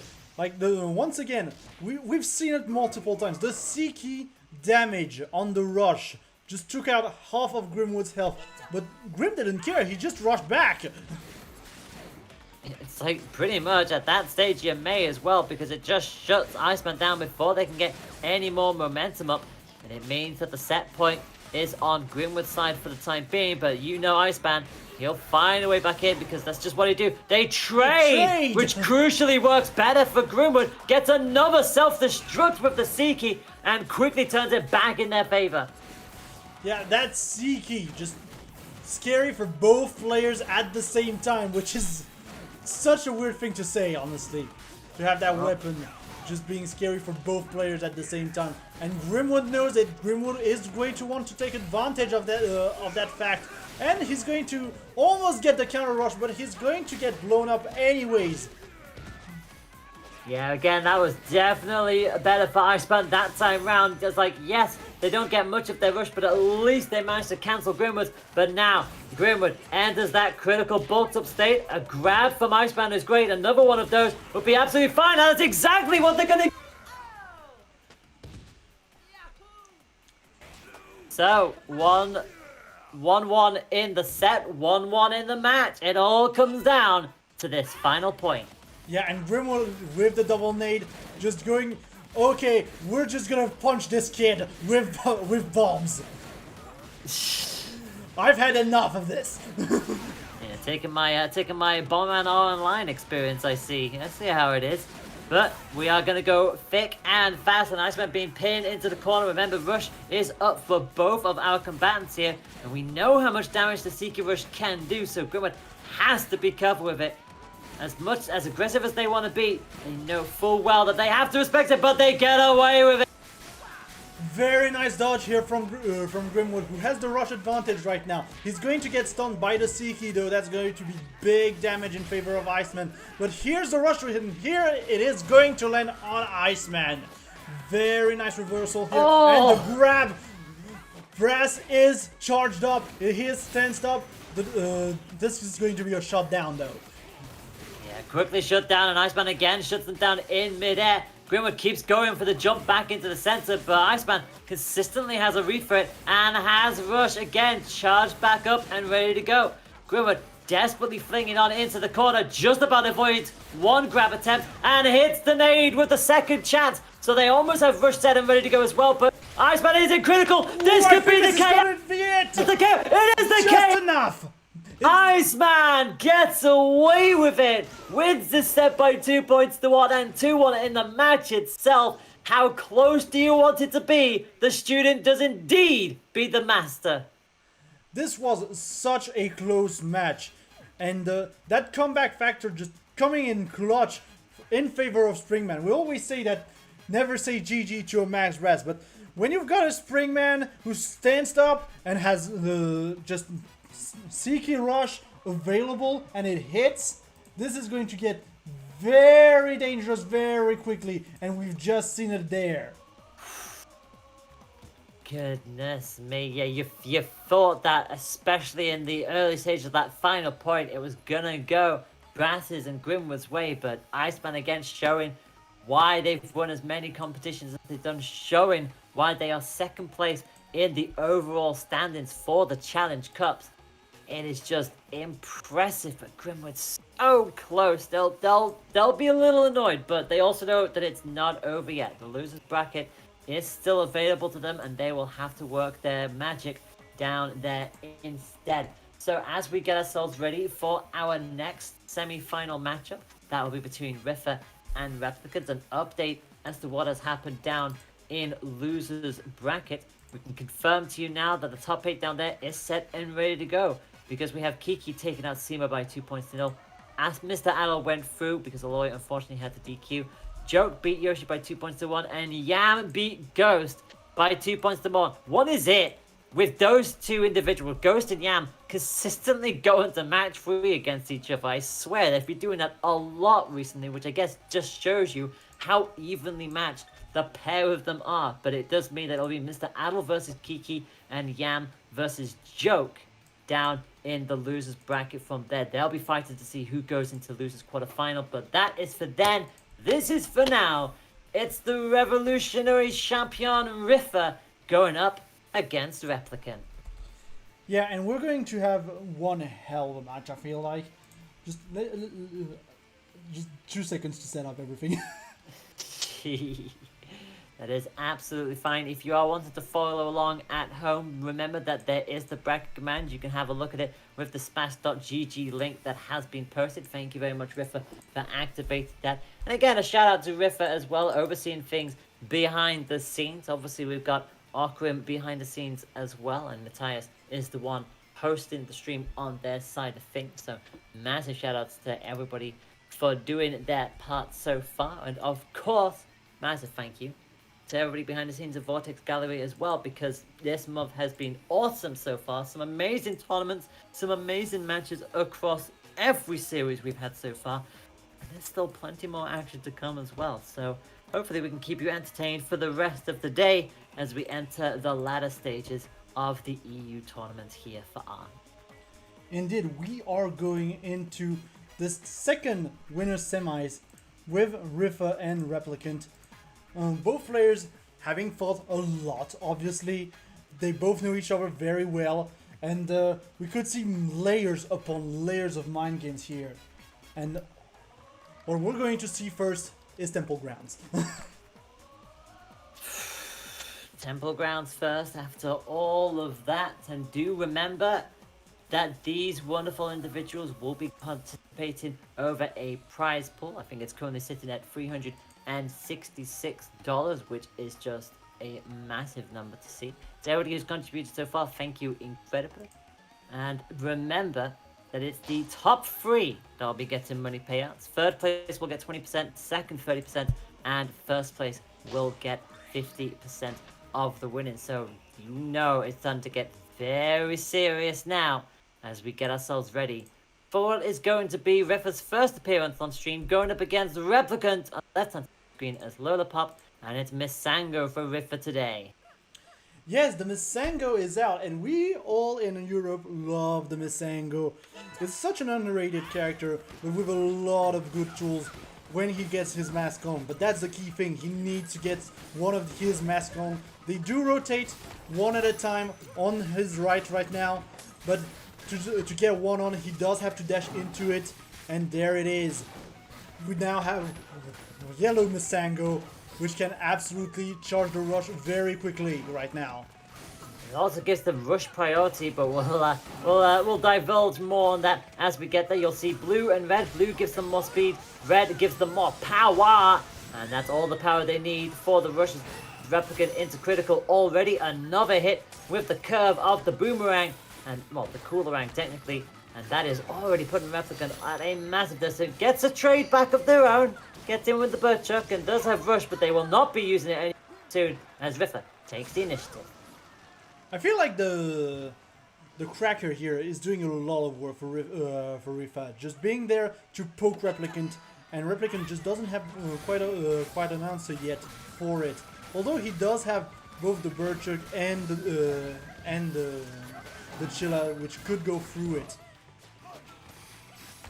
Yeah, I was gonna say the Cracker, just like the pop-up that we saw earlier, pretty much the same arm, except has the fire element instead, so it has a little bit more damage, but still incredibly quick.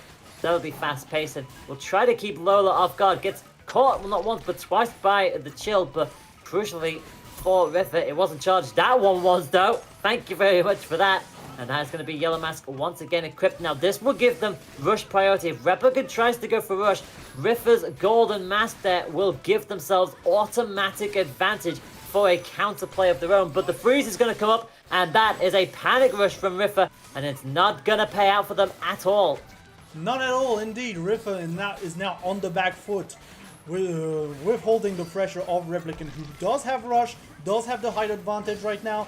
Although Rifa still has a lot of ground to move around, this is still going to be a tough situation to come back from, especially as Mistango, because you know Replicant isn't going to let him set off here.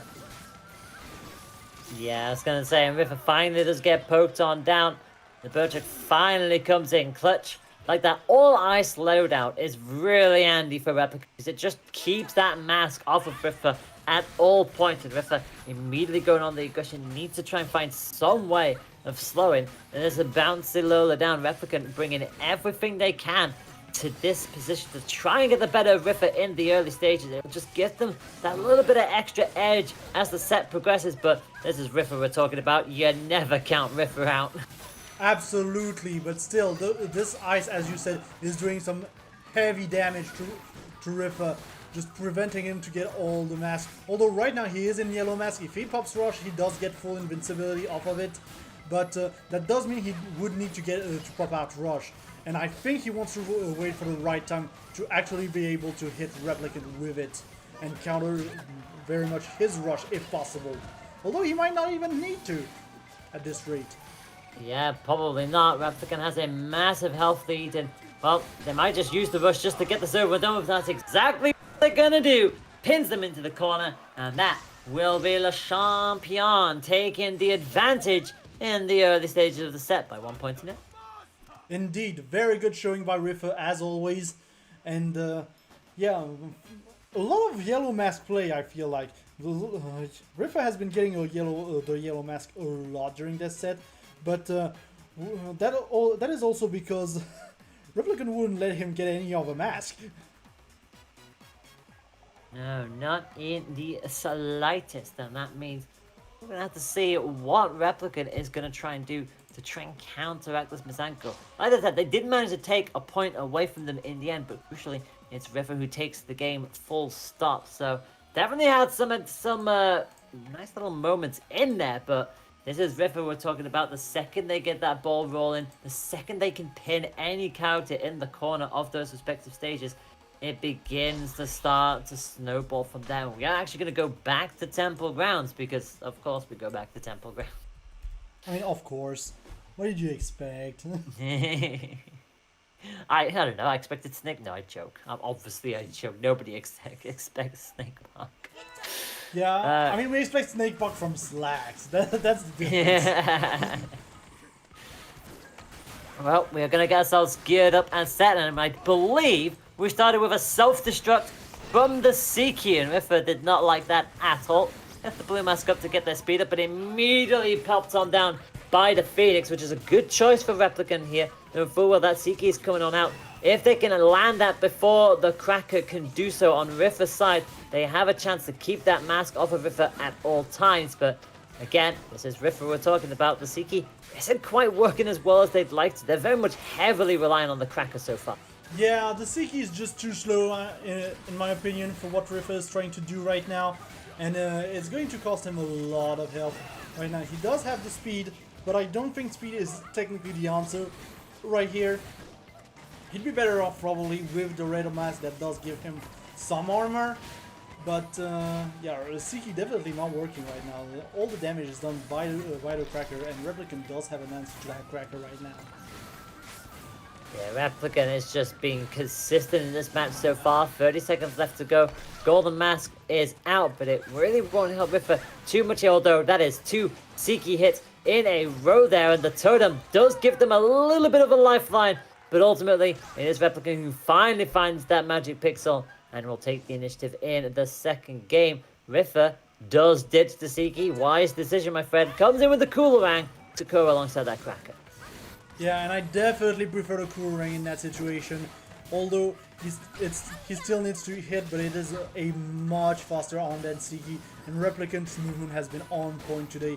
So trying to catch that movement with the Coolerang makes sense, honestly. Yeah, it does make sense, and a really good stop on that rush as well from Rifa, who immediately starts to feel the pace and brings it on in. 280 damage, the rest is chip damage and nothing more, as Replicant didn't leave their feet at all. So once that initial wave had done, they managed to get the shield up and at least protect themselves from any further points. But again, Riffa already with that health lead and is not allowing Replicant to get close at all. That Cracker was on point there. 2 hits in a row and a cooler rank to boot, and Replicant suddenly finds themselves in a bad situation. The red mask doing a lot of work here for Riffa. He did ditch it for the yellow mask right now, but he's such in such a good position, and he's gonna pop it there. I don't completely agree with that decision, and it doesn't really matter at the end because he did get the KO, but that means he's gonna start the next round without the rush, or Replicant has full rush. Yeah, Replicant will have rush advantage going into this, but crucially, Riffa just needs to win the 1 point to wrap this set up by 2 points to 0. And we know Riffa doesn't mind going up against these rush disadvantages because this is Riffa we're talking about. But the Hydra is going to come out for Replicant as well, so a little bit of a switch of pace for Rep. They have to really rely on that. Tries to go for the rush, but again, Riffa has a full hold on it and takes chip damage and nothing more. Riff has been very aware of Replicant's rushes during that third game, which is very nice to see because it does allow him to not be caught completely off guard.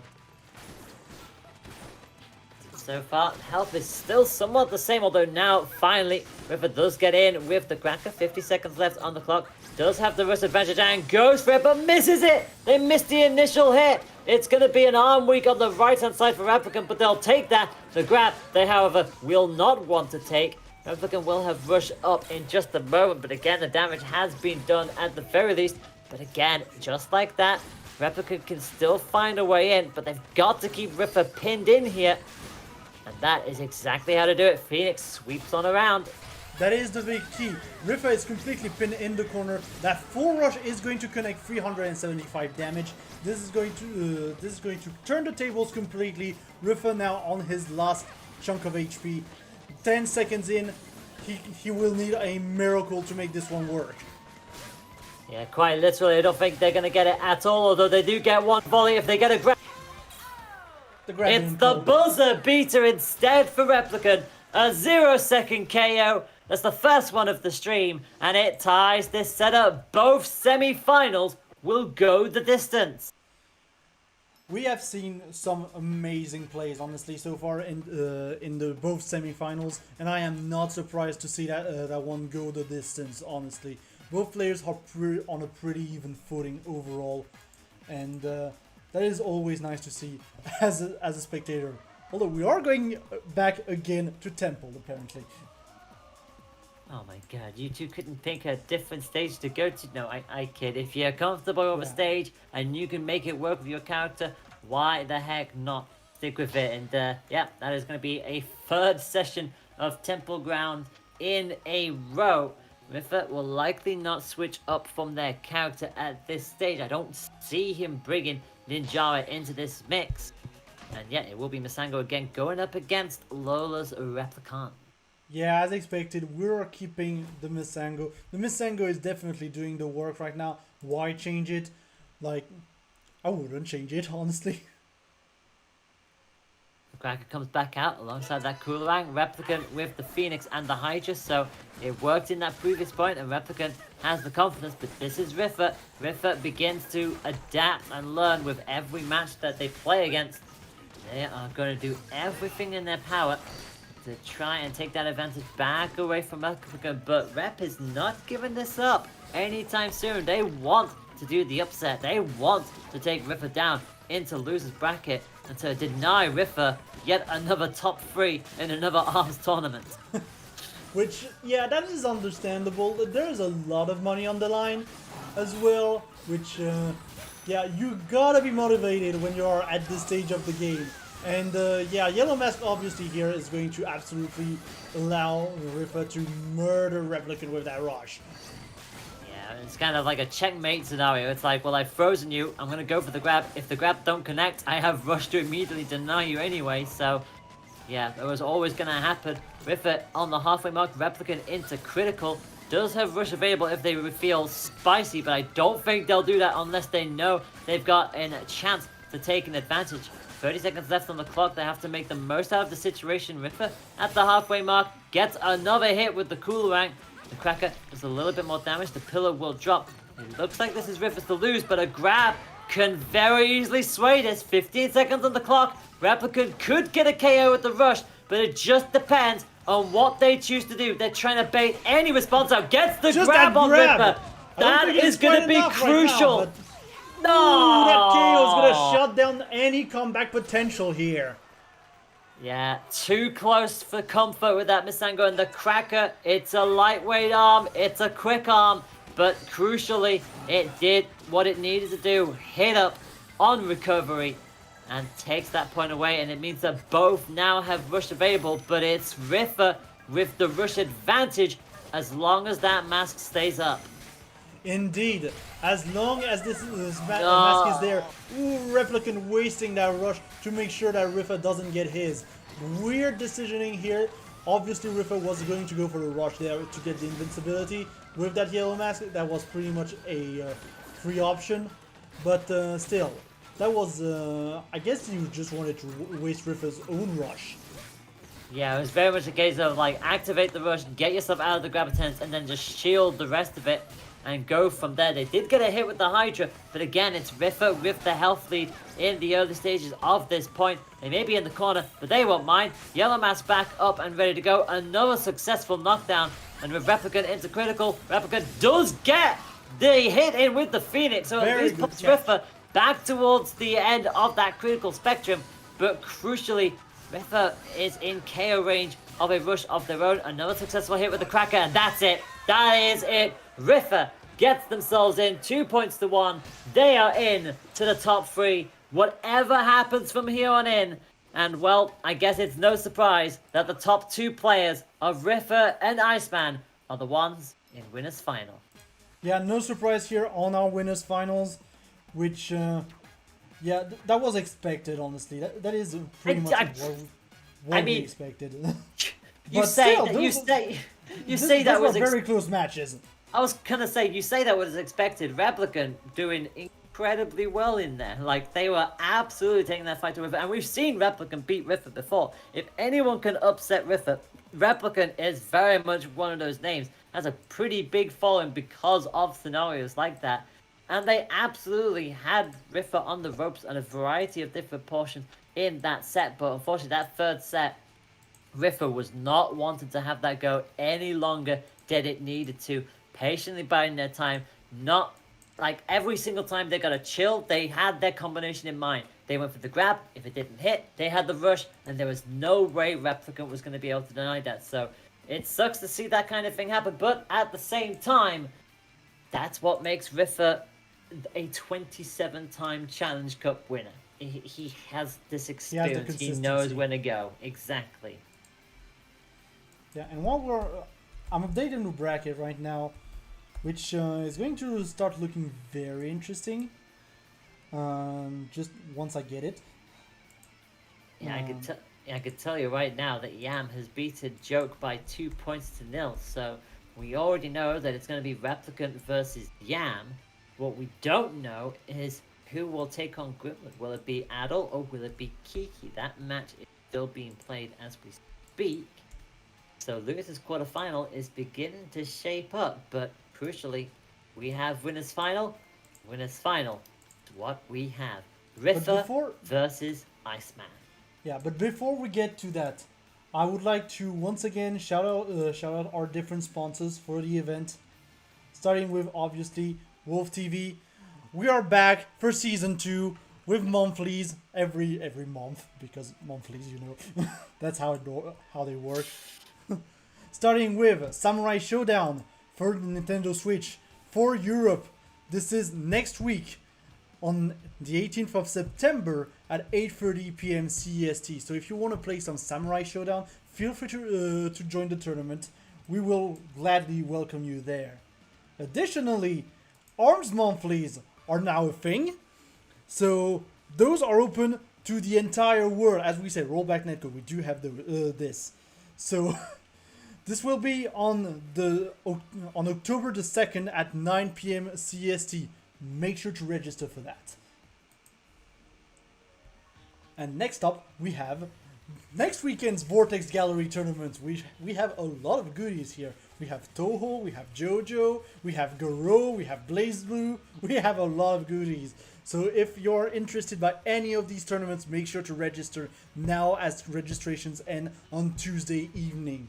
Don't miss your chance. We also have Quarantined Report 4. It's coming back. It is on November 12th to 14th. ARMS will be there with a global tournament as well.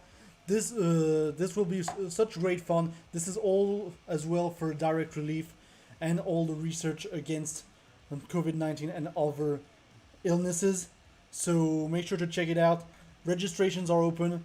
ARMS is back there as we said. So make sure to check it out.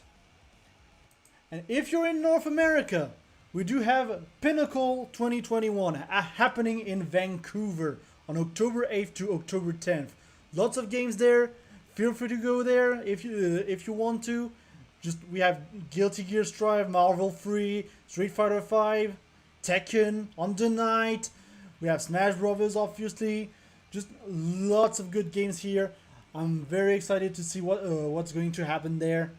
This is going to be local play, so I'm very excited to see, honestly, an FGC event once again in a local setting. And finally, we want to shout out the sponsor, the big sponsor of Vortex Gallery, Hitbox, with their ergonomic controller. Sorry. We have the regular Hitbox, you have the cross-up, you have the Smashbox. Make sure to check out the link in the chat right now, or the command Hitbox in the chat to see all their products. And yeah, have fun.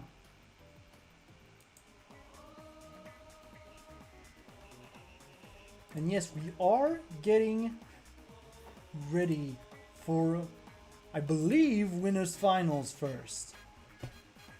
Yeah, I believe we have confirmation that it will be winners final first. And remember, the fact that we are now up in the ante even more. It is best of 5. It'll be our first best of 5 of the matchup.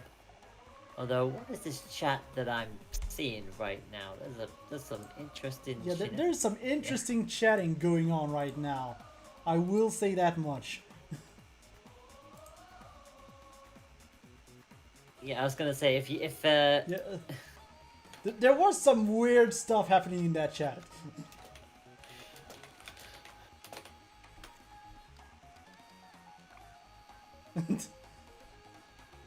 It looks like it's gonna be Mausoleum. Yeah, I mean, Riffa just teasing me, I think. Like Riffa was just like, I'd rather play him on Redacted. I'm like, you wanna do what? Just like I hear Redacted come running. I'm like, yes, please. Can we please? It's for me. It's for me. But no, it looks like it is going to be Mausoleum that will kickstart our winners final. First best of 5 of the stream. Iceman will be on the left-hand side of your screen, and Ribbon Girl Riffa on the right as Mistango. Indeed. And we do have the Toaster, Triblast, and I think the Slamamander, the Slapamander here on Iceman's side. Riffa is going to go with the Cracker and Cooler Ring that worked so well in the previous match. Not too surprising there. Both players just knew, once again, both players knew each other very well. And this is going to be a very interesting match. Yeah, these two have gone at it time and time again. They know each other incredibly well. And that all fiery loadout from Iceman, again, trying to make sure that Mistango does not have any time with their respective masks. But so far, Riffa is keeping that damage up for the time being. But again, everything that Iceman has is going to try and counter Riffa in every way possible. And another successful grab is going to give them the health lead. Tries to go for the rush, but will get nothing from that.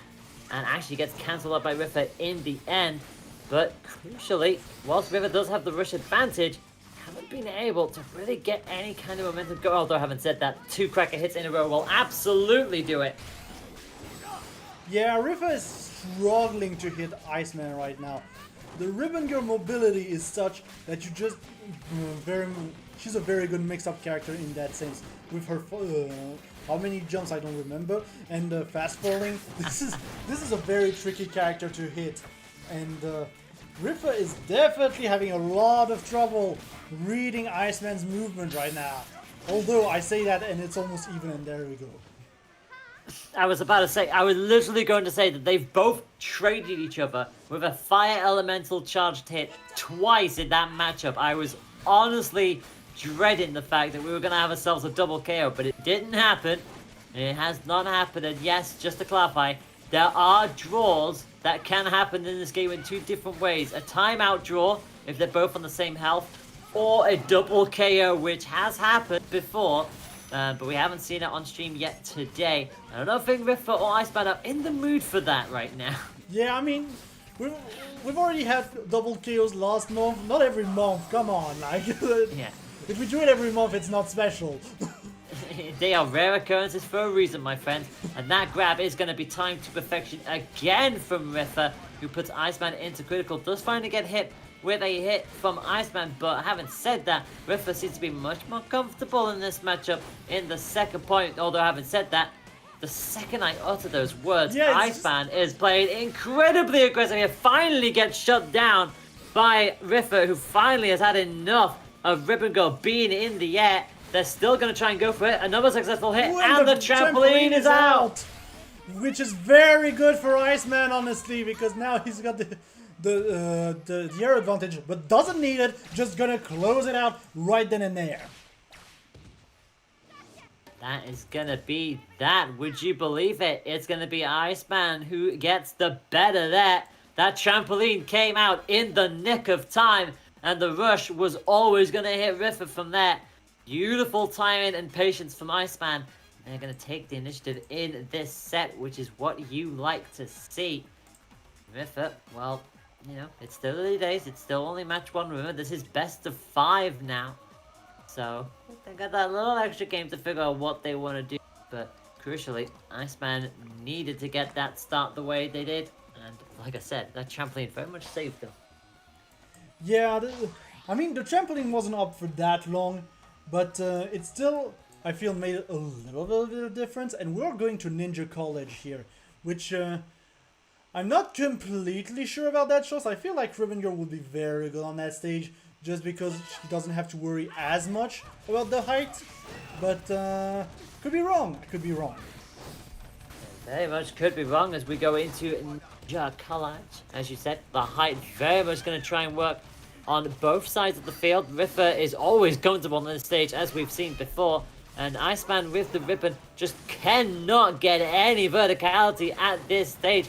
Trying to get the high ground, and Riffer is just denying them, keeping Iceman at the bottom of the staircase and just walling them out, especially with the mask as well. That extra little aggression from Riffer. The rush will come out, deal a lot of damage there, 350, and Iceman is just not having a fun time in the slightest here. That was quick, and that was devastating. Riffer is pissed. I will just explain that this way. Riffer is pissed. And we're going just straight in. Is that the first swear? Is that the first swear of the day from you, I think? I mean, pissed isn't that bad. Yeah, I mean, let's be real. It could be worse. But we worse. are going to get ourselves into point number 2. And already, Iceman in a, I was going to say, a slightly better position. Goes for the rush and gets it. That is going to be big time damage, 310, shoves them into the corner, quickly takes the high ground, and a well-timed grab as well. And this is what Iceman can do on Ninja College once they have that high ground, once they're at the peak of their abilities, which is why Ripper desperately was trying to keep them shut down at the bottom of the stage. Even with that extra speed, Iceman is just even harder to hit than usual, but Riffer is finally starting to fling this away, but again, Iceman gets away from the rush. Very good dodge here from Iceman, backing out of that rush. It did put him in the corner for a little bit, but that was no problem to get back up. And yeah, if Riffer doesn't have the momentum, he's gonna struggle a lot, keeping Iceman from getting to the top and making himself very, very hard to hit, just going all the way very, very high up in the air.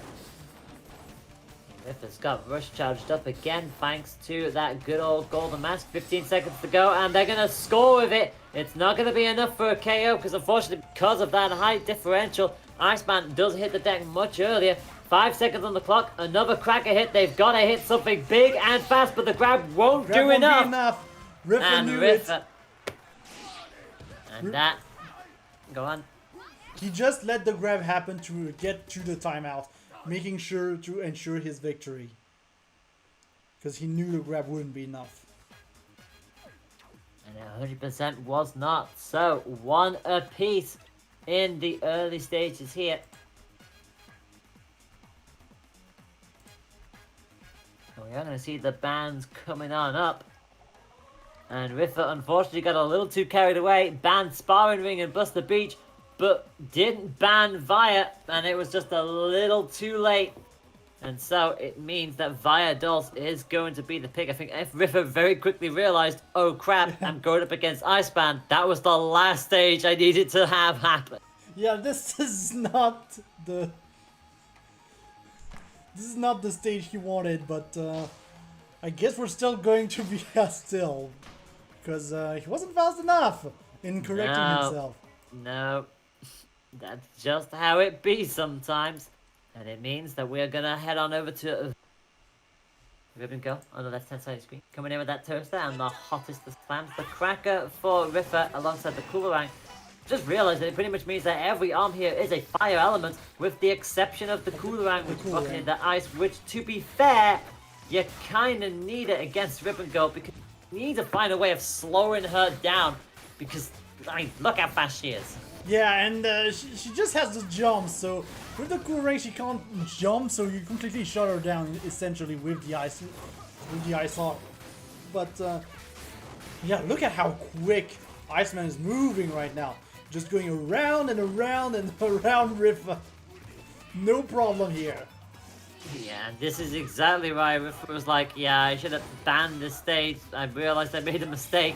They've got the yellow mask up, but again, the damage has already been done. Iceman very comfortable in this matchup. Does get kept on down by the cracker, and Riffer is hoping to try and bait out a rush from Iceman, because the further down that bar they go, the more desperate a player becomes, and that is unfortunately going to hand it straight to Riffer. That's the last thing Iceman needed. Yeah, but at the same time, he did waste Riffer's rush.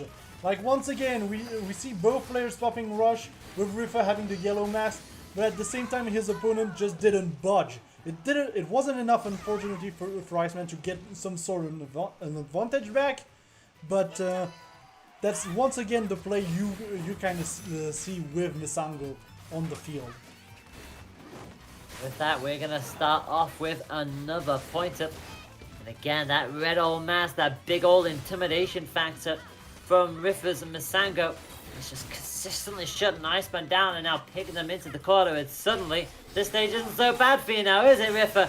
That is going to be at least a little bit of damage. 20 is better than nothing, but still, at least Iceman got away with it for the most part. But having said that, can't really afford to be taking too many more hits. Already past the halfway mark. Riffer hasn't even batted a sweat here. Yeah, Riffer is going to get hit here and lose his yellow mask, unfortunately. But as that means Iceman is getting back into the game. We are back at even here, which what a load of damage from in one go from Iceman as well. That fire element just doing loads and loads of work for both players. And now Iceman is pinned in the corner. Once again, this is Ribbon Girl. She could get up pretty easily, and he's dead. And she gone. Yeah, pretty much exactly like that. Down goes the Ribbon Girl. And despite fluffing up the stage bands a little bit, Riffer won't mind so much. That is a 2-1 lead in this set. Yeah, Riffer is doing the same bands. I don't know which same bands he's doing, but we're going to DNA Lab. DNA Lab will be the point of action now. And again, don't really see Riffer switch from Mistango. Mistango is working perfectly well for them at this point in time. Iceman will need to think up a slightly different tactic. Ooh, and the mid-man. I say slightly different tactic. What I meant by was a massive different tactic. Min Min comes in out, has the Tribolt, the Sparky, and the Ice Dragon. at the back, which I guess is a given. You go to DNA Lab, you expect to encounter a dragon somewhere down the line. Yeah, like we've seen it already in this tournament and in previous tournaments as well. The dragon is very good at snuffing out movement from the opposing player. So on DNA Lab, which has the pillars, at least on the first round of DNA Lab, you're going to see it a lot. Ripper's got a blue match right now, so he's a speedy boy. Not anymore. It's like, there's no ribbon gold. Well, don't mind if I fast. And that is going to be goodness me, that was 2 chilled wake-ups in a row for Riffer. Not playing around anymore. That's going to be a rush. That's going to be a KO. That is going to be set point for Riffer in the blink of an eye. This was one of these rounds where Riffa is just angry. He just wants the win, and I'm not exactly sure in which state the stage is right now. I think that most of the pillars are still on, yeah. And we see Iceman continuing to try and apply the pressure with the Ice Dragon, and it's working a little bit better in this beginning of the round. But once again, Riffa just trying to go for it, but he's gonna get snuffed out by this grab here. Yeah, much better start this time around for Iceman. The Tribal and the Ice Dragon finally starting to work on it. But again, Riffer's going to quickly try and chain that mask up once again. Gets themselves a knockdown. Has to be a little bit careful here. No, for the Dragon can absolutely do serious damage with the rush. But again, Riffer has rush of their own. And they will fall foul to it this time round. 330 damage. It puts Riffer into critical. And Iceman, well, they only really need a hit from pretty much anything. There we go. There it is. Yeah, Iceman much more dominant in this second round, looking to say, I'm not out of this yet. I want that grand final spot just as much as you do, and I'm not gonna let it go to you that easily. Yeah, there's pretty much not that many tubes left on up as well. Another chill in the corner. Look at this chain from Riffer. That was a hat trick.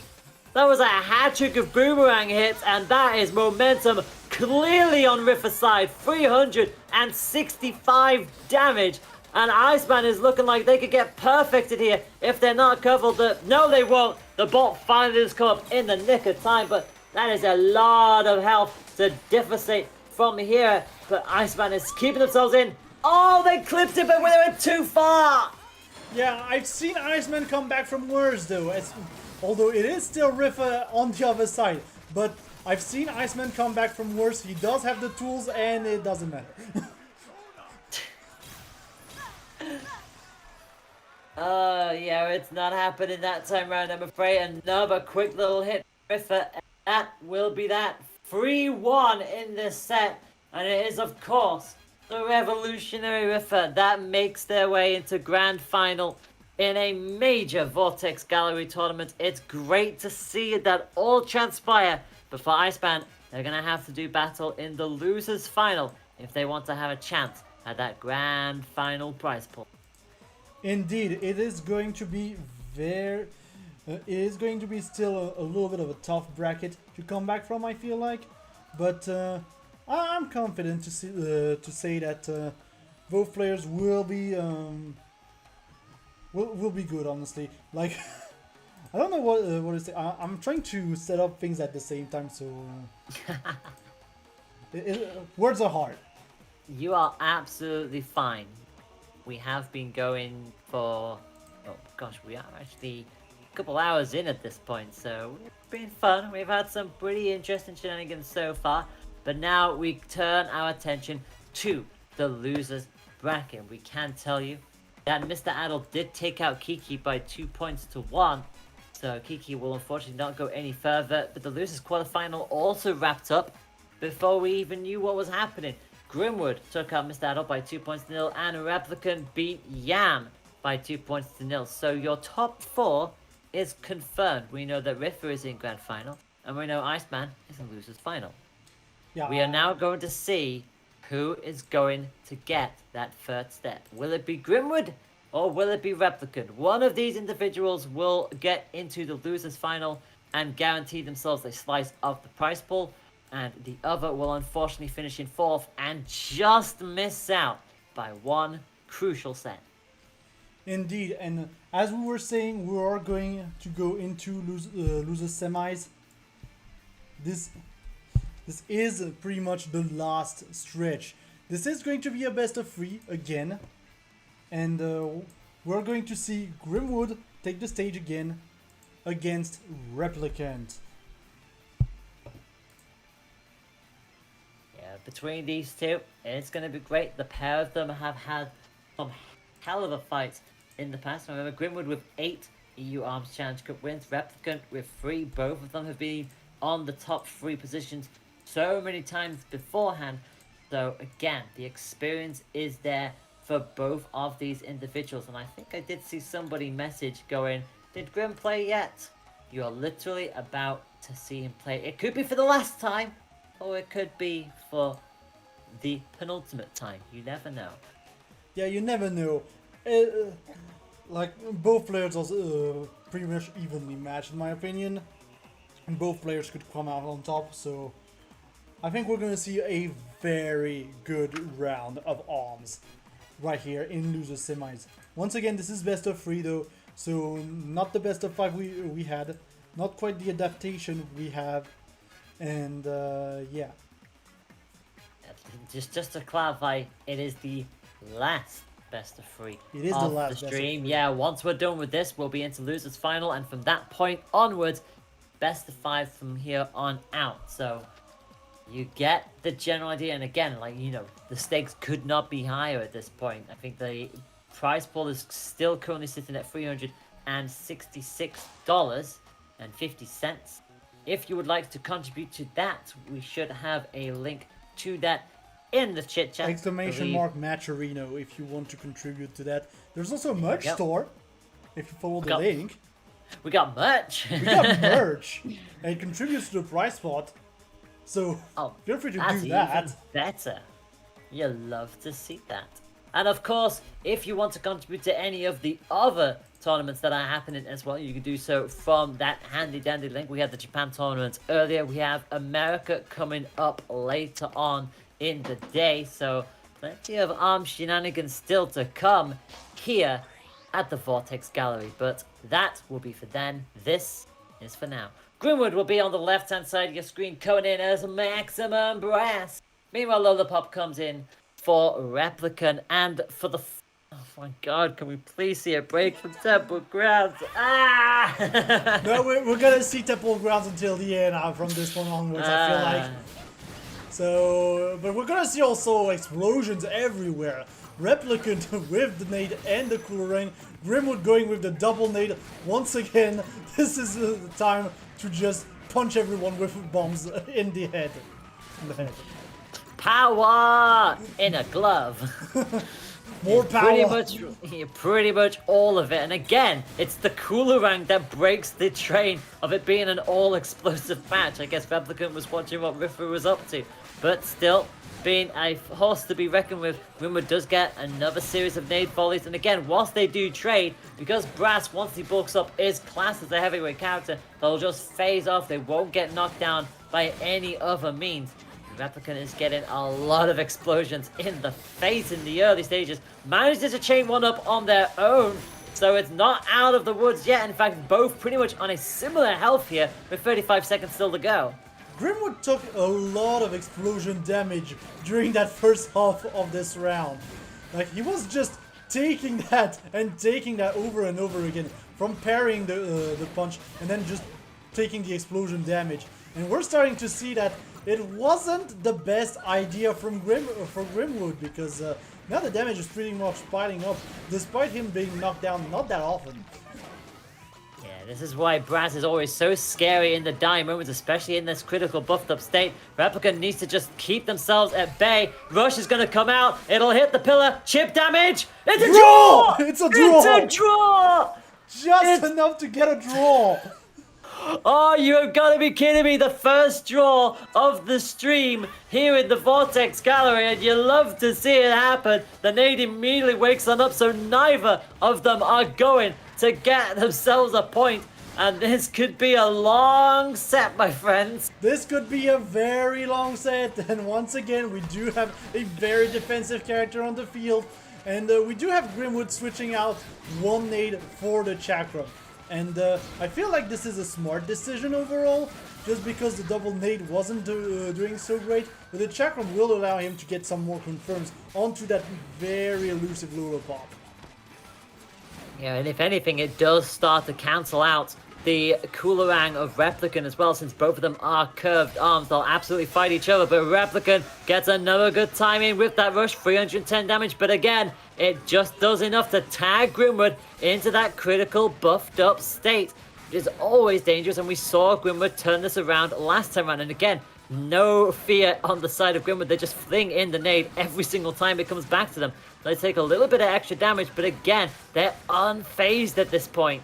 No fear, just look at how often he's just throwing out the nade again and again and again. He's gonna get a grab here, putting Replicant into critical himself. But we've seen a lot of nades coming out. Grimwood not gonna be able to hit that rush, unfortunately. But the help is so close. No, not again. Not again, people. You're both in critical. For 6 seconds on the clock, the chill will come up. So Grimwood is gonna lose this unless they get a big time hit in here. Not gonna happen. Replicant gets themselves a buzzer beater, gets the KO, and is on the board. Yeah, it is not going to happen twice here. And we're going straight into round 3. Once again, we do have Replicant going in first up with the rush, getting very nice chunk of damage onto Grimwood, which, understandable, I guess. And Replicant is really driving high on this.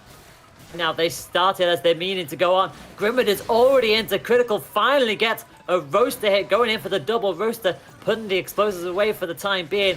Look at the amount of damage Replicant has already done. Grimwood does have rush set and ready to go, and is very much relying on all of these gloves finding their mark, and had to quickly back out of there because otherwise that nade was absolutely threatening to explode in his face.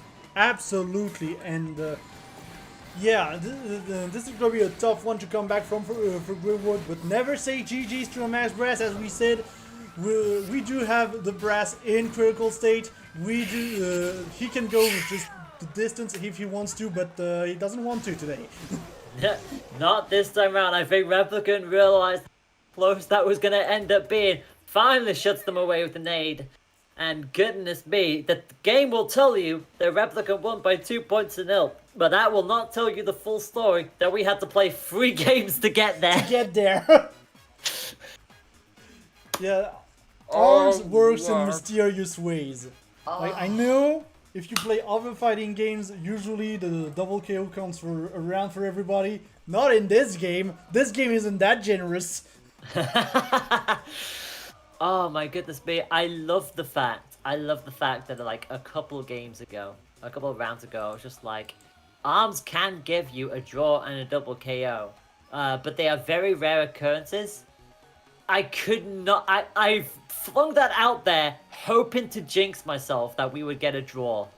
Thank you. Thank you, Grimwood and Replicant. That is exactly what we wanted to see, and that is how close the individuals here in the European side of the ARMS community are. They are on that higher level, that close to each other, that draws can and will happen. They will indeed happen. But we've seen crazier moments as well in Europe, so a lot can definitely happen. And we're going to Mausoleum. Grimwood is switching to Kid Cobra. The good old Cobra.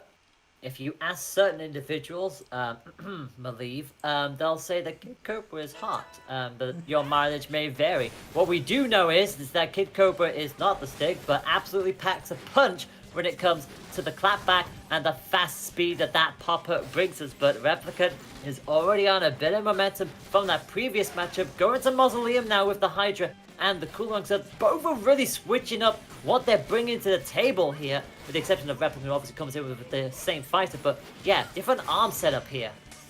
Yeah, we're getting different arm setup, and yeah, Grimwood just going with that clapback strategy from earlier, which did work wonders, but against Replicant, I'm not completely sure, especially on Mausoleum. I guess on Mausoleum, yeah, if the trampoline goes out, yeah, it's going to be much more easy to kind of predict where the arms come from. But once again, this is Lolopop we're talking about. She's not going to be faced too much about the trampoline, considering she does have those abilities in the air.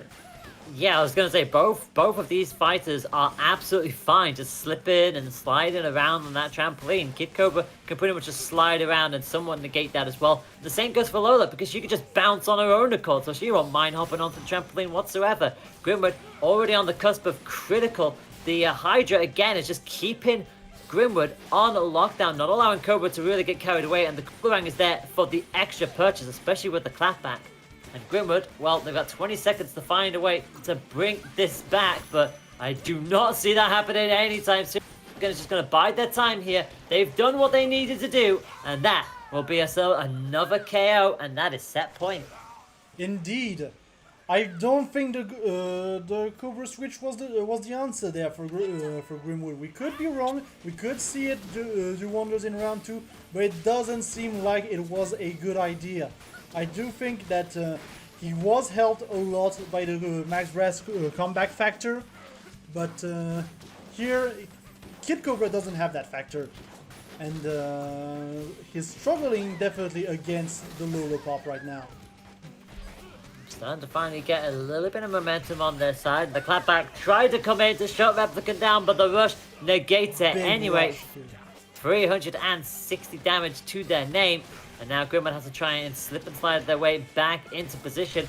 But that's not going to happen anytime soon. Or will it? Clapback is going to shut Lola down. Brings that damage back up. 370. Even Stevens again with Grimwood on a slight health lead. Well, Very slight I say health that. lead. Yeah, we're basically even at this point. Like, Replicant does have a little deficit, but nothing too major. It's like one hit away. And yeah, Replicant has Rush again. Grimwood will have Rush soon enough. Once again, the clapback is getting not getting that much mileage, honestly, that clapback, because with how the crew ring works, he just goes around. But that's exactly. But having said that, though, the Popper has been doing some serious work. I mean, Replicant is only one hit away from going down. 10 seconds left on the clock. Replicant has to be incredibly careful here, putting the pressure on. Both are going to go for the rush. Grimwood had to go for it, and I guess, well, I'm not entirely sure if it was a good idea to go for the counter rush. I guess Replicant must have thought if they hit it, they'll get the KO and the win, but it did not happen, and it's all square going into a very important point 3. Definitely. Like, obviously Grimwood did have to go for it, but Replicant could just have taken it. I guess he wanted to just end it right then and there, but that is not going to go in his favor. And right now, we are back to a very even set, both playing from each side of the trampoline. Replicant is going to get punished here for going onto the trampoline with that popper, and once again the popper doing a lot of work, but that rush is going to get snuffed out though. Yep, cancelled out by the Coolerang, well positioned from Replicant, and reflects the clapback to lead into the... Beautifully juggled, beautifully weighted, 360 damage, puts Replicant back into contention, although that wayward hit is not going to help their cause. In fact, that was their own fiery arm coming right back at them, so Grimwood getting a little bit more purchase with the clapback now. Quickly and wisely retreat, but again caught on the back foot by the Coolerang, and another good, well-placed Hydra hit from Replicant. The Replicant pressure was very much real for quite a moment. We are back into a neutral position. Both players were playing from the other side of the stage. This is going to be very tough for both players. Grimwood is not that far away from killing Replicant as well. Both have Rush. If anyone lands the Rush, it is over. And Grimwood is going for it, but no! It is not going to land here. It's not going to land, and Replicant can get away with it. Enough. And rushes through it, denies the grab, and Mr. Banzu-san is gonna make it through into top 3. Oh my goodness me, Grimwood is out. Not for lack of trying, but I mean, he burns instead of tans. they've got Mr. Banzu-san. Yeah, like once shoutouts to to just Replicant for playing that extremely defensive, extremely mobile Lolopop. And honestly, I'm not gonna say I'm impressed, but I'm impressed. Just say it, just spit it out. It's the facts, though. It is 100% fact. Replicant has put the time in, and boy howdy, it was close. Yes, the match will end 2-0 for Replicant, but again, match 1. We had to play 3 points to end that one because they both drew in the very first moment. Grimwood brought everything, but Replicant patiently played, picked their moments, and wow, what a set that was. What a way to end the best of 3 sets for tonight. Yeah, what a way to end those best of 3 sets. And as we are getting set up for our losers finals, we are going to just get ready, honestly, because this is going to be pretty insane. We're going to have Iceman versus Replicant. Yeah, this is going to be pretty spicy, not going to lie. Obviously, these two haven't actually met today yet. Remember, they were pretty much been on opposite sides of the bracket so far. Replicant was on Riffer's side. Iceman was on Grimwood's side. Both of them... Well, Iceman won Grimwood by 2-1. Replicant lost to Riffer by 2-1. It's been all over the place for the pair of them. Iceman will want to get revenge against Riffer. Replicant also wants to get revenge against Riffer. They both have one common enemy. But who is going to be the one to try and take their vengeance out against the revolutionary Riffer?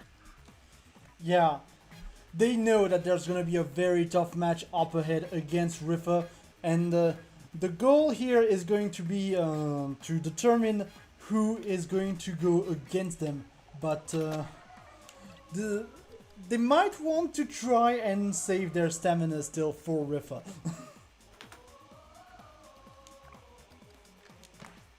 You say that though, knowing full well that we are in prize pool territory. This is the top 3 of the EU ARMS scene, and honestly, this can now go either way.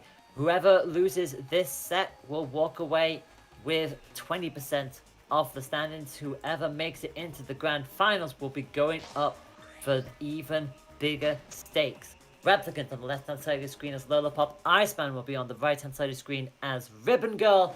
This is our top 3 clash, the first of 2, and it is best of 5s from here on out.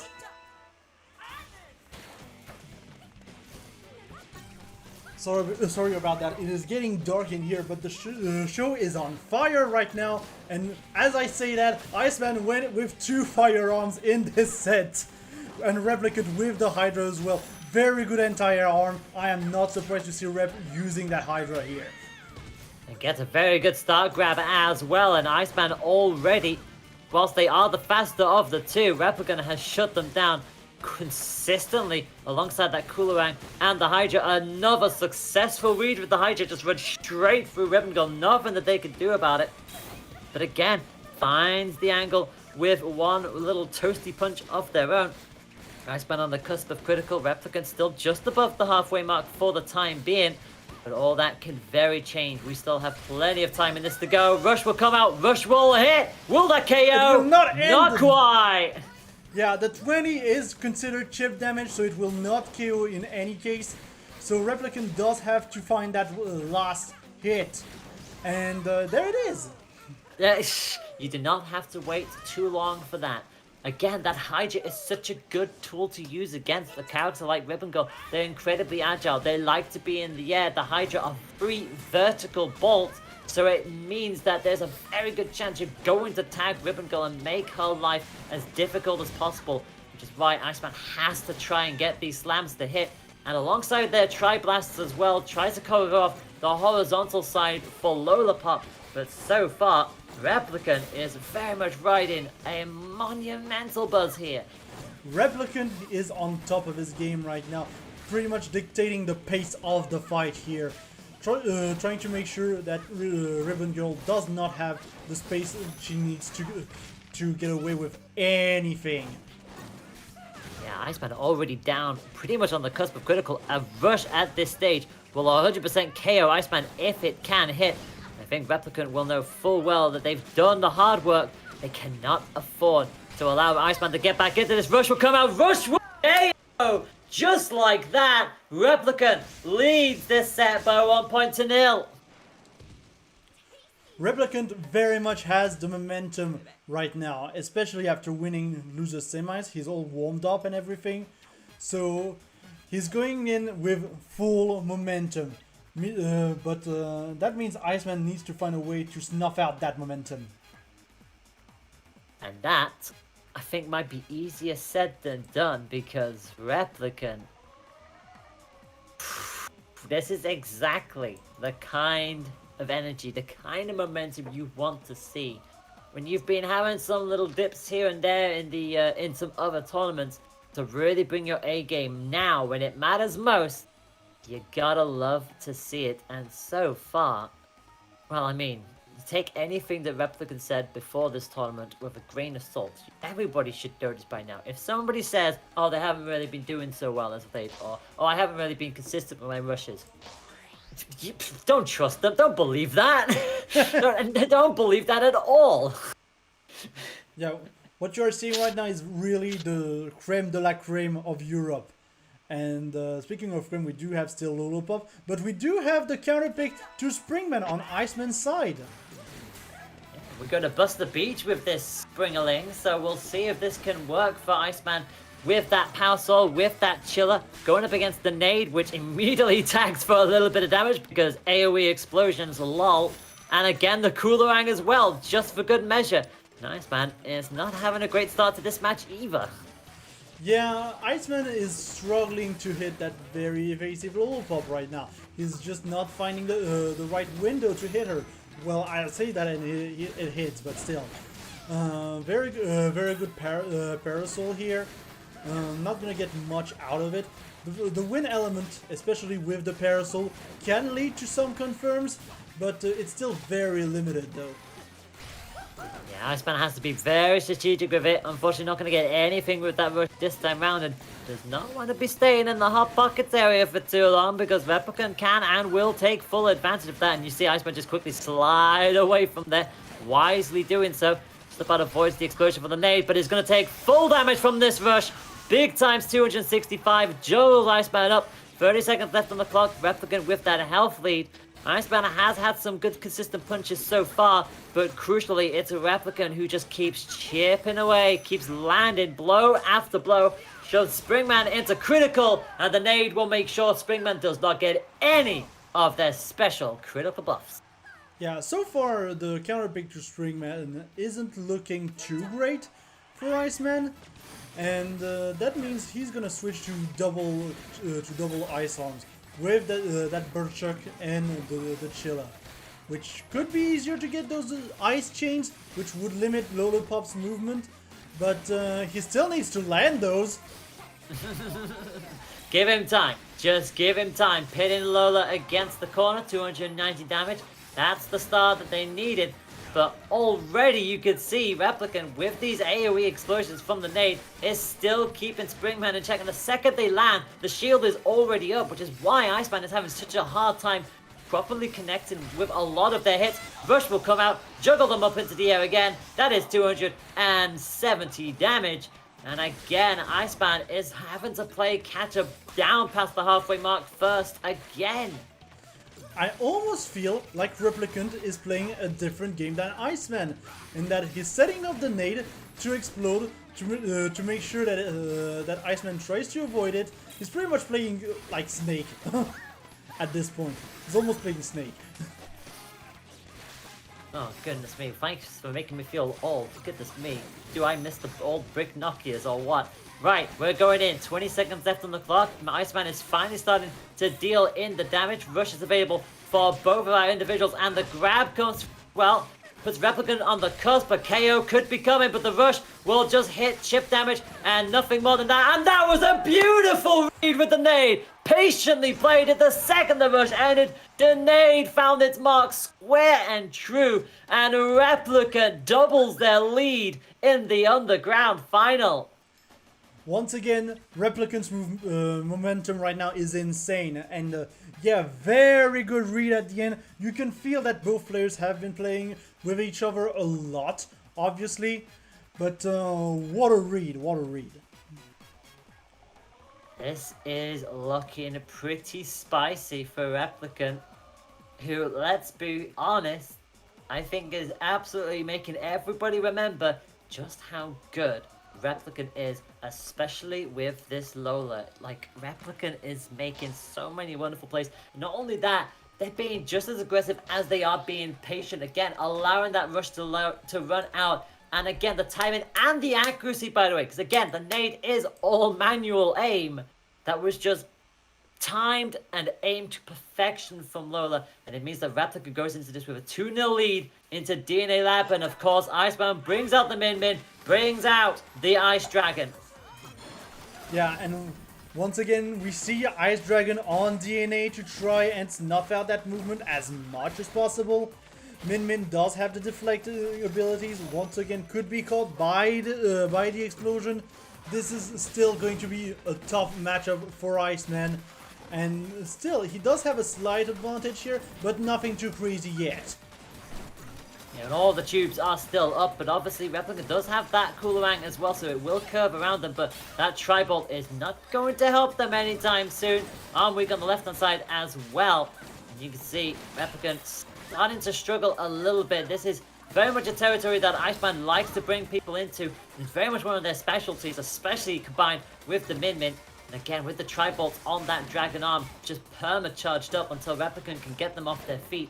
It's such a force to be reckoned with. Finally gets a good couple of hits in with the Coolerang, but again, Iceman has done so much damage in the early goings, but pinned into the corner. That's the last place they want to be. Ooh, and a very good counter here. I feel like the Tri-Bolt from Iceman has actually been doing a lot in terms of shield damage. It is back up here on Replicant's side, but it's a very interesting arm to have in terms of shield pressure indeed. You notice that grab was very close to catching Replicant off guard. Again, they both trade hits, but crucially, Iceman wasn't in critical yet. That is going to give themselves the point they were looking for. Replicant does start with rush advantage, and you feel like they're going to try and go in as aggressive as they can to make sure that Iceman does not get that armor, but the arm is up, hidden behind one of the remaining tubes. And whilst the arm is weak on the left-hand side, crucially, Replicant just needs to keep this pressure up, and maybe I'll get some damage going with that rush anytime soon. But having said that, though, that's where Replicant is excelling so far. They're not just hitting the rushes. Unfortunately, that one does not hit, but they're making up for those kind of misses by scoring these consistent hits. So Iceman has to be so careful of. Yeah, Iceman has been spending a lot of time in the corner in this round, and now we're back to a more neutral situation, obviously, but this is looking like a very different round from round one here, with Replicant just applying the pressure again and again. He will back out here a little bit, considering we still have the pillar, but yeah, now that the pillars are down, I feel like Replicant can much more easily apply his own game of defense and applying his own rhythm. Yeah, and again, just pinning Iceman down, especially after that cool. Iceman will at least get a grab. 30 seconds left on the clock. It's still winnable for Iceman, but it's going to be very hard to do so. They're going to have to time every hit to perfection. The Ice Dragon just keeps bouncing off the shield, just doing nothing at all to Replicant, who lands another successful Hydra shot.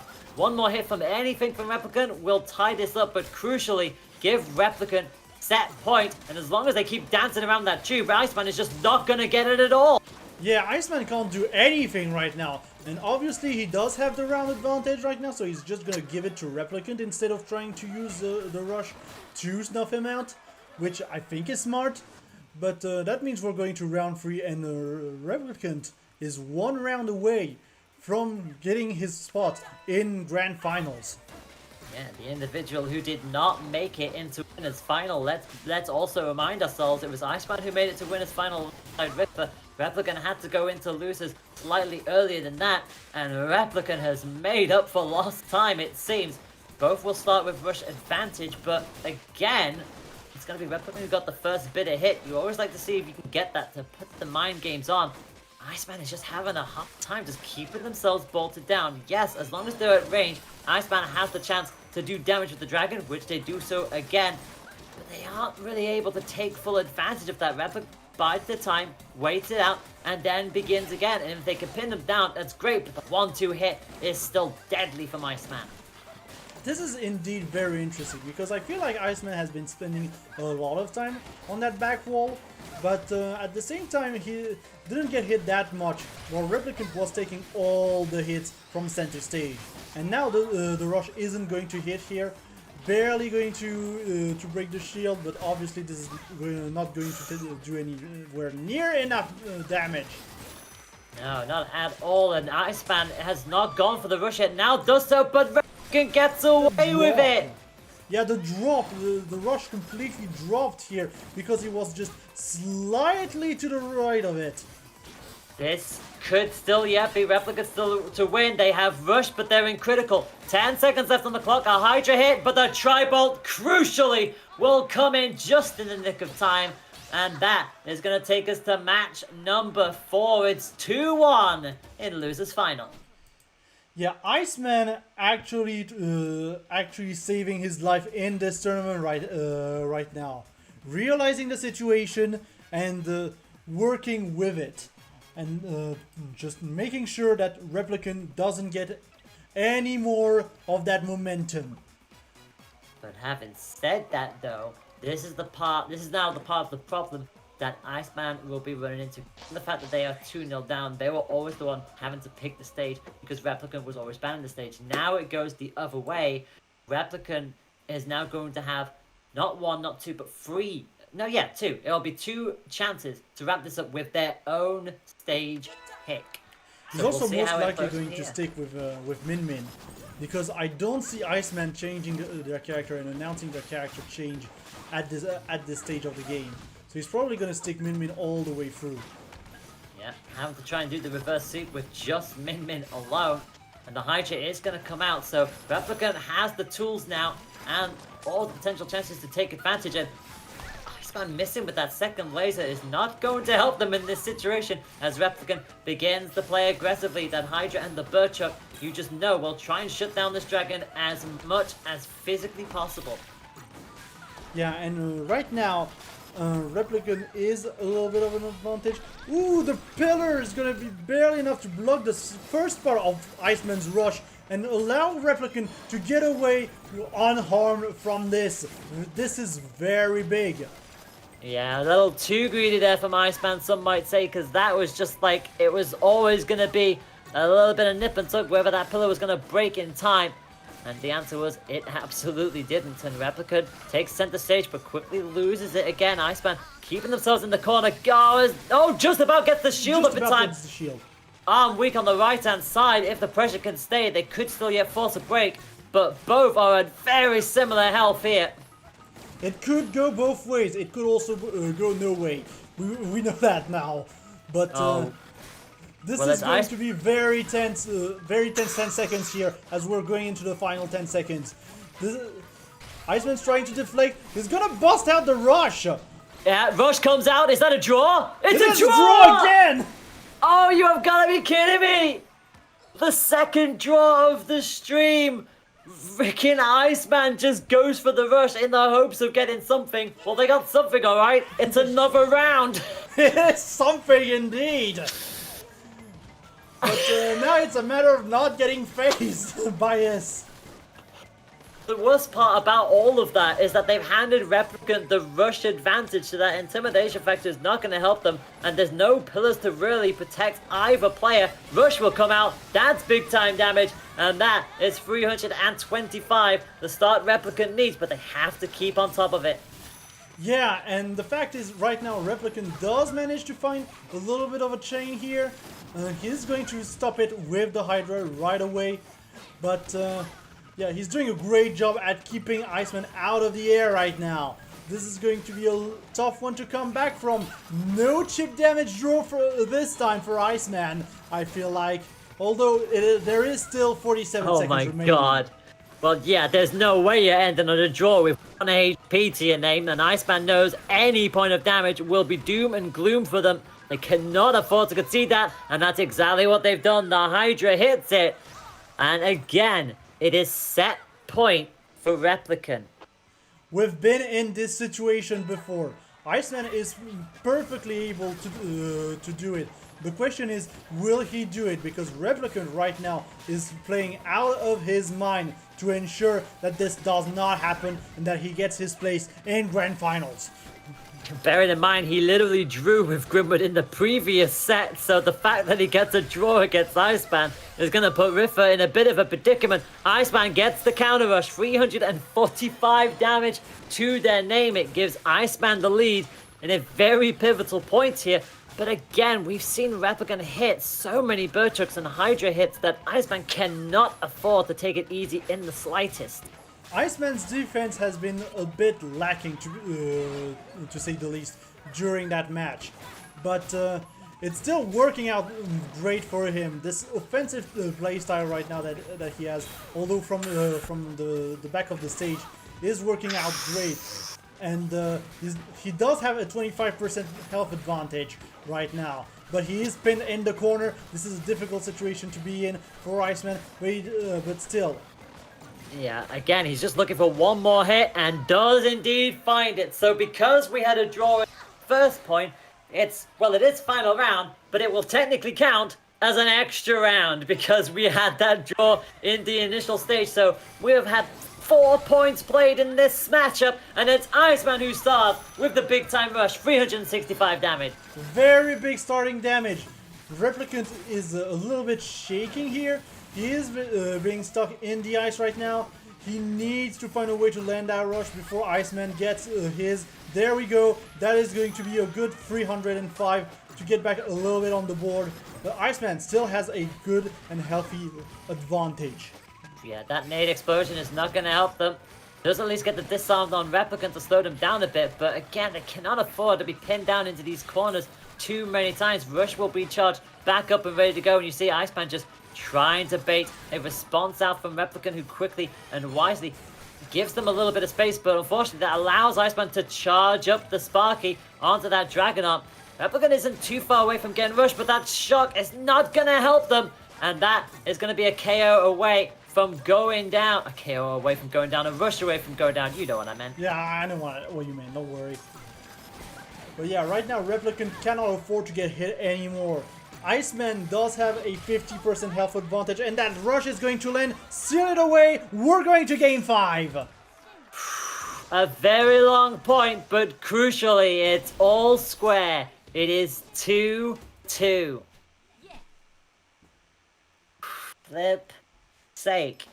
How far do these individuals want to take us? If you are not entertained, I don't know what else we have to do to get you excited and on your feet. It is just unbelievable what action we are seeing today. And match 5 will be coming. It will still be Replicant who decides where we head on off to, and it will be Temple Grounds once more with feeling. Sparring and Fire were both banned. Iceman does not want to go there anytime soon. And well, Min Min has worked for Iceman. Replicant needs to find a way to shut the Iceman down. Yeah, the Iceman is looking a little bit on fire right now, I'm not gonna lie. So there needs to be a way to make him chill again. Well, here we go then. Replicant continues in as usual. The Hydra and the Bertruck. The pillars are back up and restored. But crucially, Iceman keeps that Ice Dragon, keeps the Sparky, gets the shot, gets the grab combination, and starts as they mean to go on. The reverse sweep could still yet happen. Another successful chill. It robs Lola of the abilities, but they are patient enough to realize the grab was coming and no further damage done. Yeah, Replicant, despite being on the health disadvantage right now, is being very patient to make sure to snuff out Iceman's chances. This is going to be a critical thing to have in this matchup. Patience. This has all been a matchup of patience. All night long, this matchup has been about patience. Yeah, and again, another shock into a grab confirmed for Iceman. It puts Replicant into critical, has a mountain to climb now. Iceman is comfortable in his position, and Replicant decides, you know what, let's 355 damage. They've got 30 seconds to try and convert a little bit more to put Iceman into critical, who has restored their Dragon Arm, but has lost it all. Yeah, we have no Dragon Arm on the deck right now, and both players are back at very even percents. This this could go either way once again. But Iceman is going to land that rush, give up the rush advantage in order to secure that KO. So, reverse sweep point, set point for Iceman. But again, as you say, Replicant will almost have the run, but the immediate start grab from Iceman. And another one.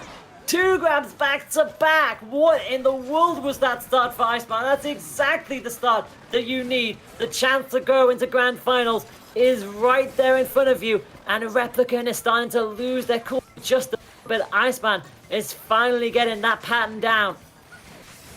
Yeah, you can see Replicant starting to shake a little bit, being a little bit less patient, and that I feel could be his downfall. This is going to be a very tough match to go through. He will land the rush though, which is going to be huge in order to get back into this game. But Iceman does have a rush of his own right now.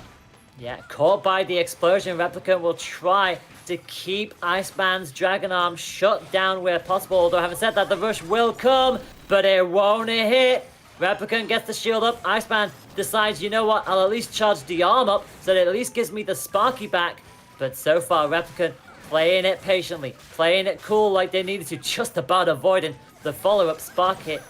He's just trying to weasel their way through the Dragon Laser, but not happening this time around. But Replicant will soon have rush, but Iceman won't be too far behind.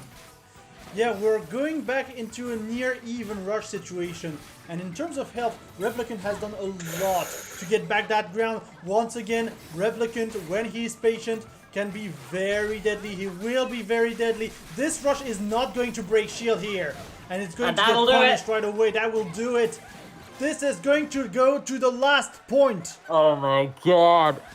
Oh my god. So, match 5 is here. And it's the final point. The winner goes to grand final. It's as simple as that. Replicant will start with the rush advantage. Nade and the Burchuk, the Ice Dragon, is going to bounce up the shield. And Replicant knows they have to keep that Sparky down. And the rush will hit immediately. That is 330 damage and the Iceman is in the corner. Iceman is in the corner. He has less than half health. Replicant still at full health. This is all very possible. This is how it starts with a Sparky into grab. This is... Iceman has the Dragon Arm. This is we're back into a scary position. Replicant in the corner. This could go either way once again. We've seen it go all the way. That Ice Dragon is going to connect here. It'll just graze, chip damage, nothing more than that, but the arm is weak on the left-hand side. A wayward nade hit is going to set themselves up for the grab in either case. Iceman with rush could potentially KO from that position with the laser if they're not too careful, but Replicant can absolutely KO with a successful rush. 40 seconds on the clock. Who is it going to be? Is it going to be the man who's won so much more in the form of Iceman, or will Replicant prove that he can absolutely still go at the best of times? 27 seconds left on the clock, and neither of them are backing down. The nade will ping into Iceman not once, but twice into critical they go. And this is all to play for with 15 seconds on the clock. Can Replicant do anything with this? He's just volleying every hit, but the Spark is going to hit. And the shield comes up. The shield comes up in the nick of time, but they've got... First is going to go. It's going to be it. Replicant with a reverse sweep. Oh my gosh. The European Arms has got Banzu-san, Mr. Banzu-san. Oh my god, he's the world's oldest. You don't understand. He burns instead of tan. Replicant is into grand finals.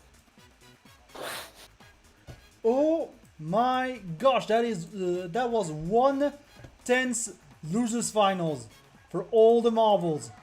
But Replicant makes it, goes 3-2 against Iceman in a spectacular fashion, and will move on into loser side of grand finals.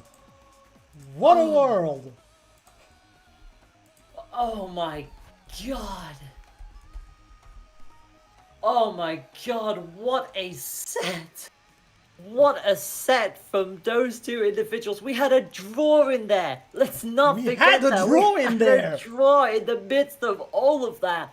Last second shenanigans from start to finish. And wow. And look at that losers run from Replicant as well. 1-2-0 against Yam, 1-2 against Grimwood, and then 1-3-2 against Iceman, with 2 matches where he went to a draw. Well, one match went to a draw. The other draw happened with Grimwood, but yeah, you're still correct. 2 draws in a draw in 2 different sets is just, oh my goodness me, what more can you ask? And it means the grand final will shape up like this.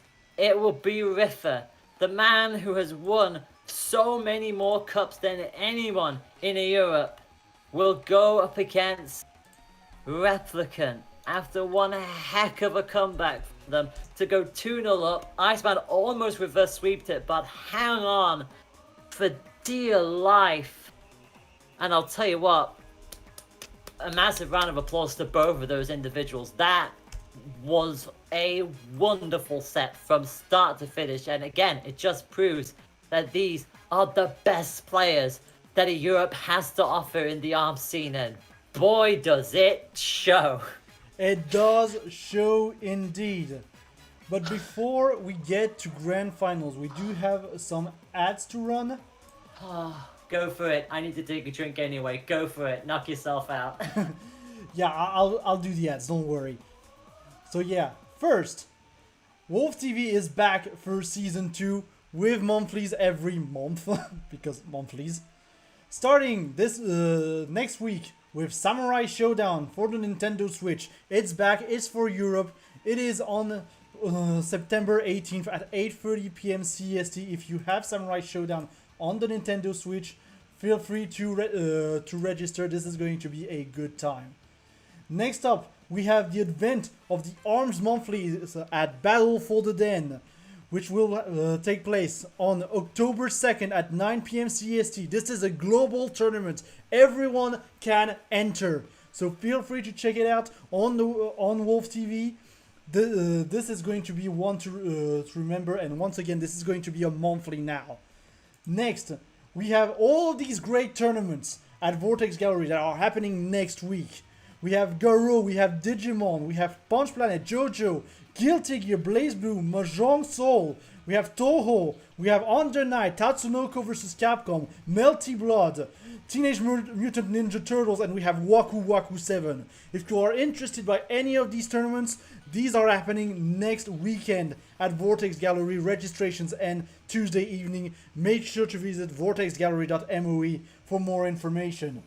Before you continue on with the rest of your ads, I will very quickly say that 2 days ago was the 9th of September, which is Cherno Day, and Cherno is a playable character in Toho 12.3 Here's on Tensoku, which that tournament will be coming on next weekend. I highly encourage that you tune in for that. It will be great fun. Seriously, take my word for it. You may now continue. Yeah, and additionally, I will also be competing in Garo Europe, so if you want to check that out, that is going to be on Friday. That's going to be funny. You're going to see my rusty Marco. That's going to be very funny to see. But next, we also have Quarantine Report 3. This is a charity tournament. We're doing this for Direct Relief, which funds some research against COVID-19 and other illness. This is going to happen on November 12th to 14th.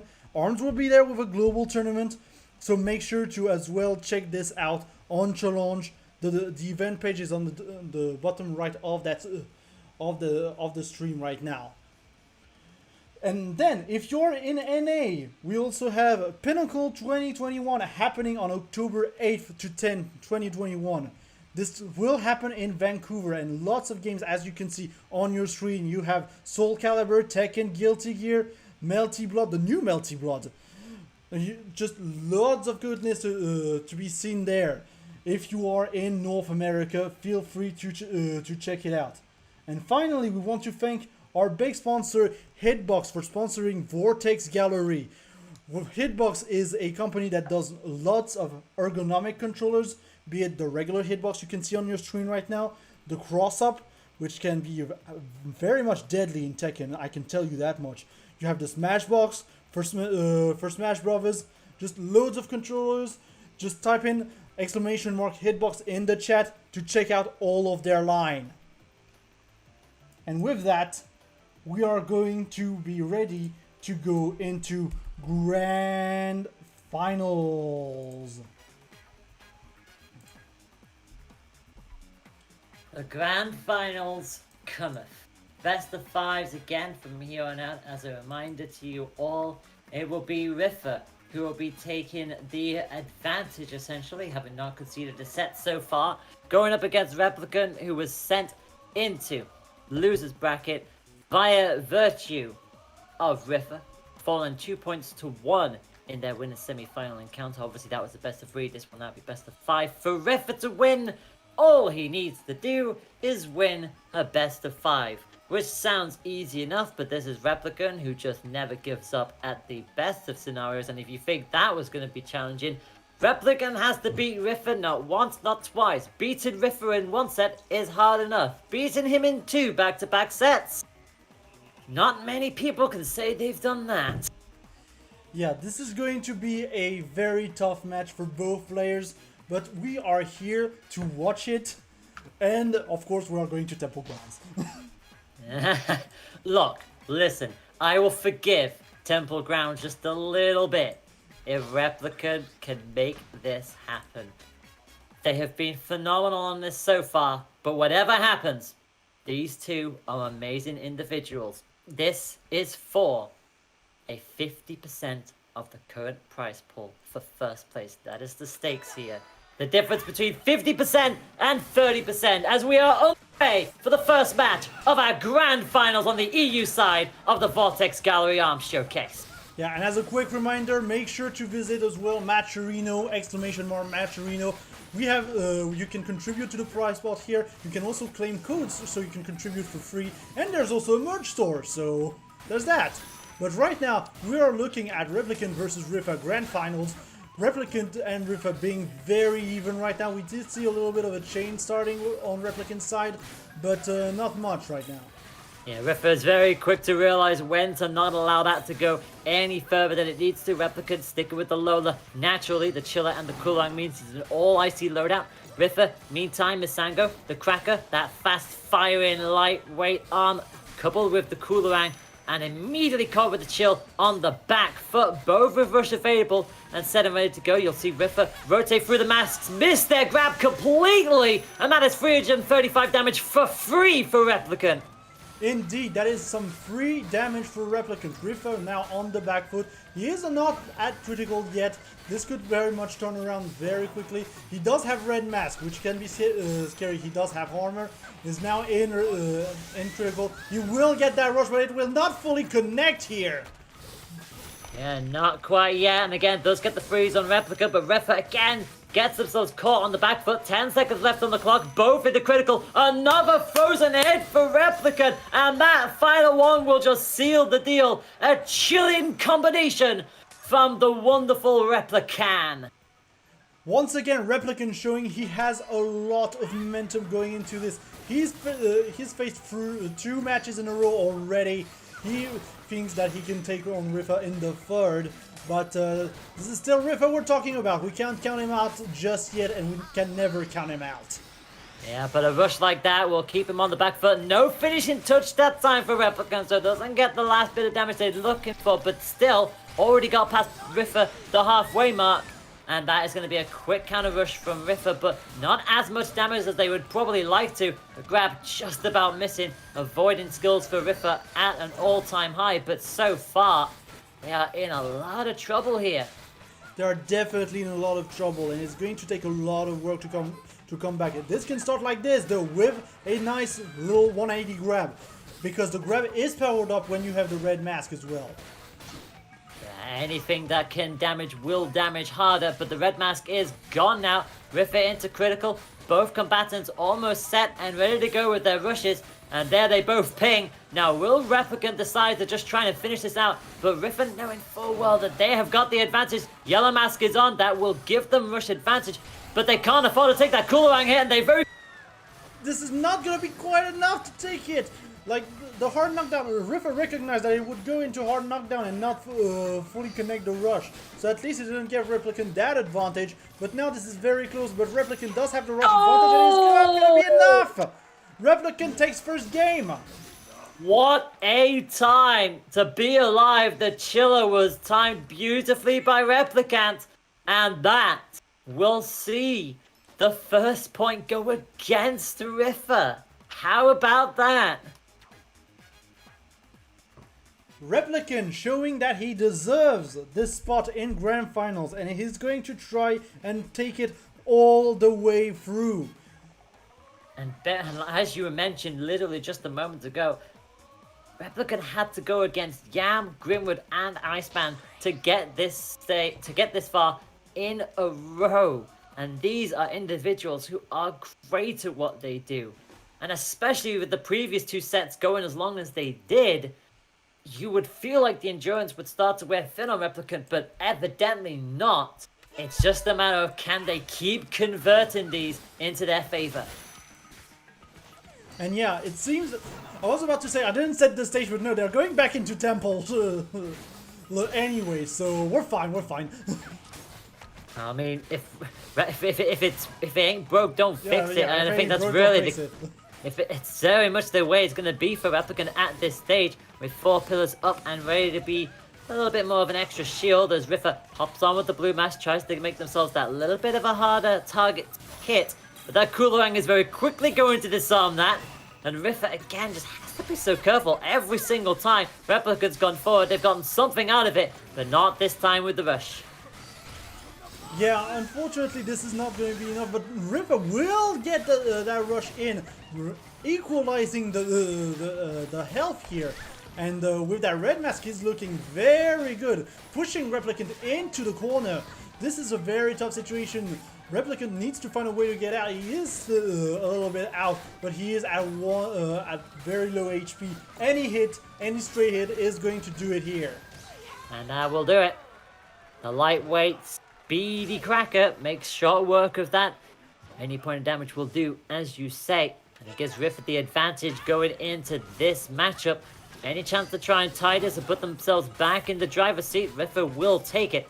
And the yellow mask up, well, not for long, immediately disarmed by Replicant, who knows full well what kind of advantage Riffer will get as long as that mask is in play. Yeah, and there it is. Riffer going straight for the rush right after getting that yellow mask, getting that raw damage in order to get that advantage. Replicant still does have the rush though. It could be very dangerous if he gets caught by it. But right now, he's avoiding these hydras like a master, and he's avoiding that rush like a master as well. Although he's gonna get hit there. Yeah, well, he'll take that. Yeah. He'll take the 65 damage from that. You know, it still gives him a massive health lead. Blue mask again makes himself that little bit harder target to hit. And this is the scary thing about Riffer. Like, he might concede a game or two, but he always seems to find a way of just adapting to your playstyle, reminding himself what he needs to be looking out for. That is why he is a 27-time Challenge Cup winner. Another grab, stylistic KO, and this set is all tied up, one apiece. Indeed, and once again, as you said, Riffer is a master of adaptation, making sure to read into his opponent's habits as much as possible in order to find just a crack or something to make sure that they just fall apart. So we prepare ourselves for match number 3. And it's going to be Mausoleum that we're to. So we're going to be a bit of a break from Temple Grounds for the time being. Now, it's going to be what will you don't see Riffer switching from Mistango anytime soon. The same goes for Replicant for Lola. So But the question is, will they switch any arms? And again, the answer generally just seems to be no. Bertrick Hydra Roaster, Cracker, Coolerang, and that Siki in the back if Riffa wants to. But again, Riffa's only going to really bring that out for worst case scenario. So, as you were, but it is the Roaster that comes in for Replica. Yeah, I definitely think Riffa's Siki hasn't been doing so great in this tournament, so I'm not surprised to not see him use it that much. But the fact that it's there for mental damage, you know, in terms of mind games, it is still there. You still have to take it into account. You have to think about it. It is something, you know. Replica right now just going in and trying to get as much damage on Riffa as possible, applying all the pressure they can. Oh goodness, and Riffa does not want to be knocked down onto that central platform anytime soon. That will give Replicant a massive advantage going forward, who, to be fair, you feel like Lola is fine just sticking against the wall because Riffa's just not landing anything consistently as they'd like to. It's just chip damage and nothing more than that. Blue Mask will come up, but Riffa's already into critical. I definitely think that the physics on the wall, on the circular wall, can be very interesting and lead to some interesting movement options on characters like Lola. But already we see Replicant having a dominating round 1 in this third game. And through they go once again, and hey, I did say it would be a worst case scenario if Riffa decides to bring the Siki out, and it looks like that's exactly what he's gonna do. Coupled with the Cracker and the Yellow Mask immediately up, would give themselves the advantage if they do go for that counter rush. And so far, Replicant will need to find a way of disarming that. I mean, both those charged up arms will do that. The coldness will disarm them immediately, and well, the fiery punch will just straight up knock them down, as you see there. And Riffa has to get it back, and does so very quickly with a Siki hit. Yeah, and there we go. Here's the Siki hit. We're getting the full 390 damage. Once again, Siki, one of the most damaging rushes in the game.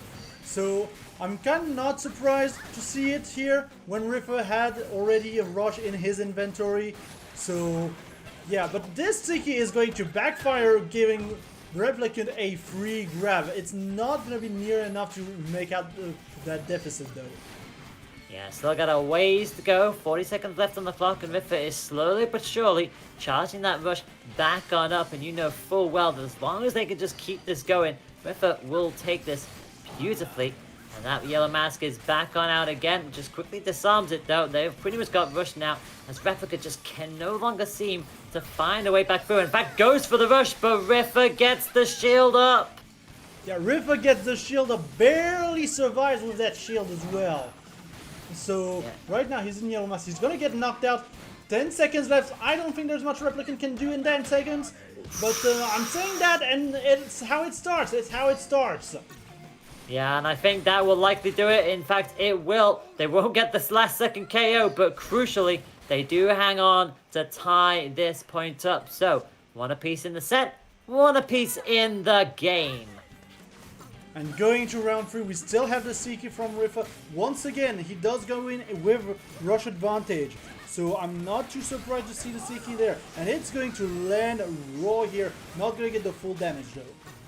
Yeah, I mean, you say that though, 340 is still an absolute amount of damage for just one wave of the Siki, pretty much matching what some other rushes could do as their full potential.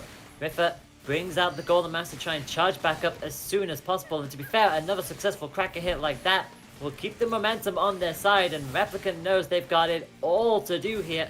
The trampoline has not been a factor in this match whatsoever. And again, rush is set and ready to go. Does form a disarm on the Siki, and another square hit with the Roaster. And Riffa will not want to take too many more of those because that health lead has gone right back to Replicant. Ooh, and barely, oh my gosh, the clash here. All of the hits clashed here. That was interesting. Yeah, Riffa got the Gold Mask up in the nick of time. But I was expecting him to get priority, but no, he just got the invincibility, and it just allowed him to clash with all. And that trampoline is going to go out just at the end for Riffa to take it. yeah, unfortunate there from Replicant. The mask came out in the nick of time for Riffa, and it absolutely saved his bacon. Otherwise, that could have absolutely gone disastrous for him. And it means that Riffa leads the set by 2 points to 1, and we are going straight back to Mausoleum. Yeah, no questions asked. We're going straight for the run back. Replicant knows this is it then. It is last stand time. Because anytime Riffa gets a point here, it will be championship point. And that pressure will be well and truly on the Lollipop of Replicant. Popper and the Birch are coming out on that to go up against the Cracker and the Coolerang. Riffa wisely putting the Seeky away for the time being. Yeah, like once again, I do see the pattern in Riffa getting the Seeky out when he's got rush advantage. So, he does have Red Moss right now. Red Moss doing loads of damage and with the armor as well. The shield is weak on Replicant's side. He's gonna try and get it back slowly but surely, but that pressure from Riffa is undeniable. Yeah, and it could force an arm break if they're not careful. In fact, just straight up takes the rush anyway. 335 damage. Puts Replicant underneath the halfway mark. It keeps Riffa above 75%. And so far, Lachamp Yarn is just keeping this going. Not going to get the grab this time round, but again, doesn't need to. Playing this as patiently as ever. Pops Replicant under critical, and a whole load of unfortunate timings now coming on up as Riffa dons the blue mask, and it's just making Replicant's life a living hell. It feels like Replicant is starting to break a little bit after all of these matches, but Riffa is also playing an insane pressure right now. He does have a weak shield right now, but he doesn't even need the mask. He's just going in, trying to get those hits on Replicant. There's nothing he can do. We're going into round 2. And it means that Riffa, no matter how you slice this, has not one but 2 championship points back to back. And Replicant is going to have to do everything he can to find a way through this somewhat impenetrable champion-esque defense. Does manage to find the blow with the roast and immediately goes in for the... Not going to do anything with that. The rush is going to get blocked here. This is critical. Riffa with the rush advantage right now. He does not have the Seeky, so he's not going to get that insane damage. But what he does have is still very good neutral. Very good grab here with the red mask. He's got armor. It's going to be very difficult here. He's going to get shielded here.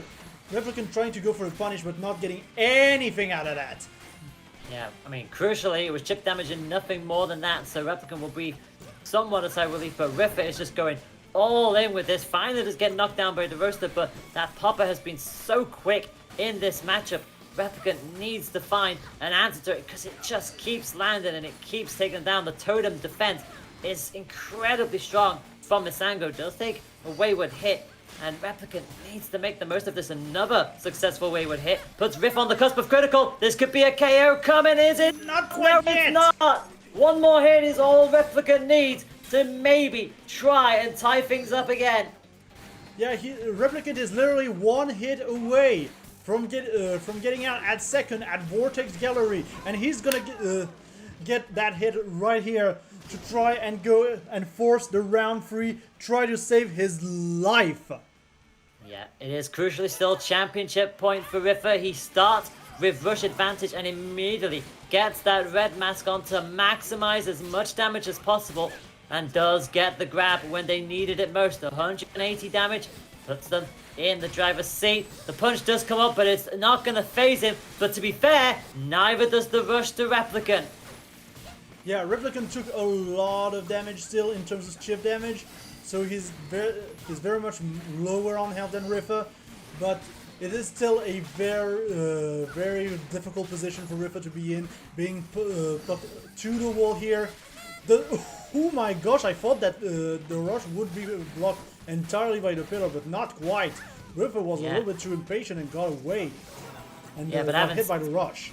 Yeah, but having said that, Replicant also didn't get that finishing touch either, which meant they immediately got caught with the follow-up from Riffa.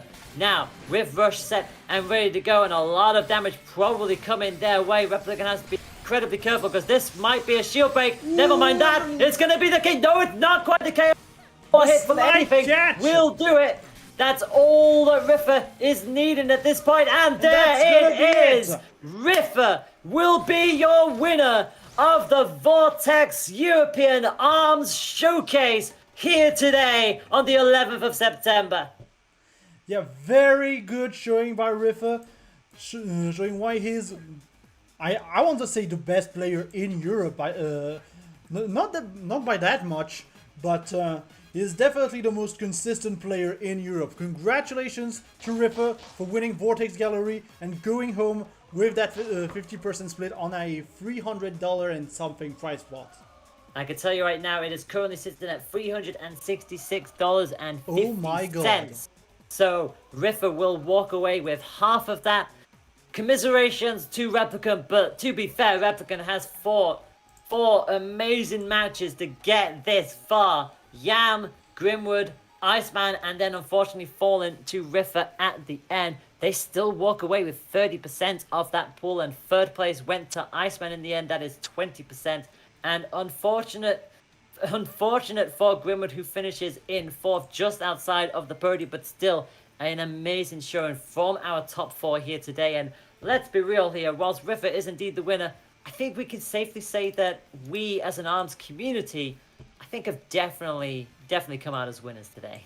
I definitely think that we as a community have come out as winners today, and especially like everyone that was watching, be it us or any of the, how many viewers do we have? 26 viewers do we have? Would you have?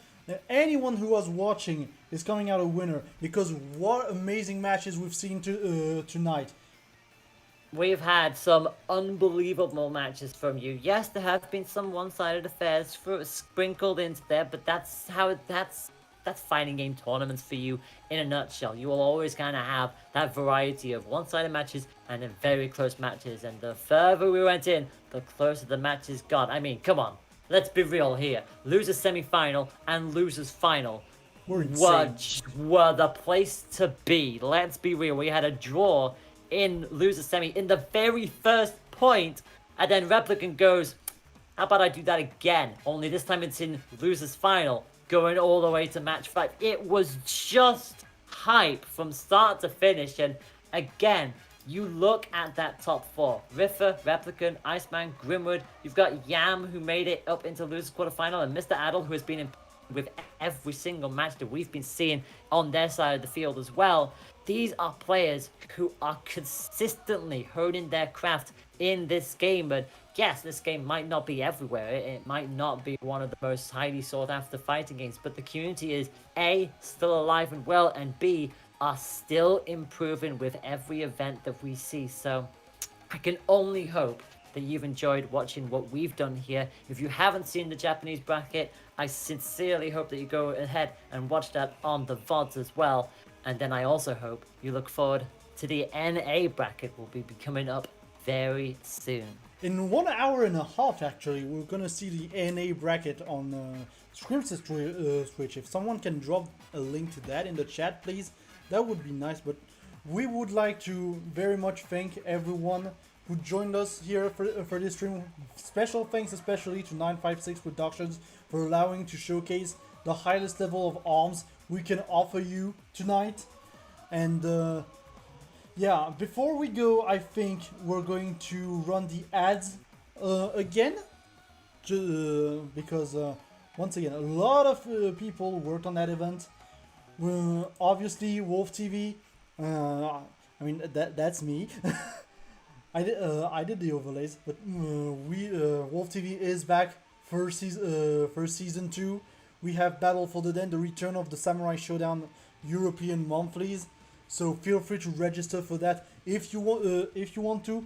We will also have now Arms Monthly starting in October, on October 2nd at 9 p.m. CST. Those are open to the entire world. So feel free to register right now if you want to get in on that action and fight and fight some of the best players in the world. It's not every day that we have an opportunity to get everyone together and fight like this, but we like to make it happen here at Wolf TV.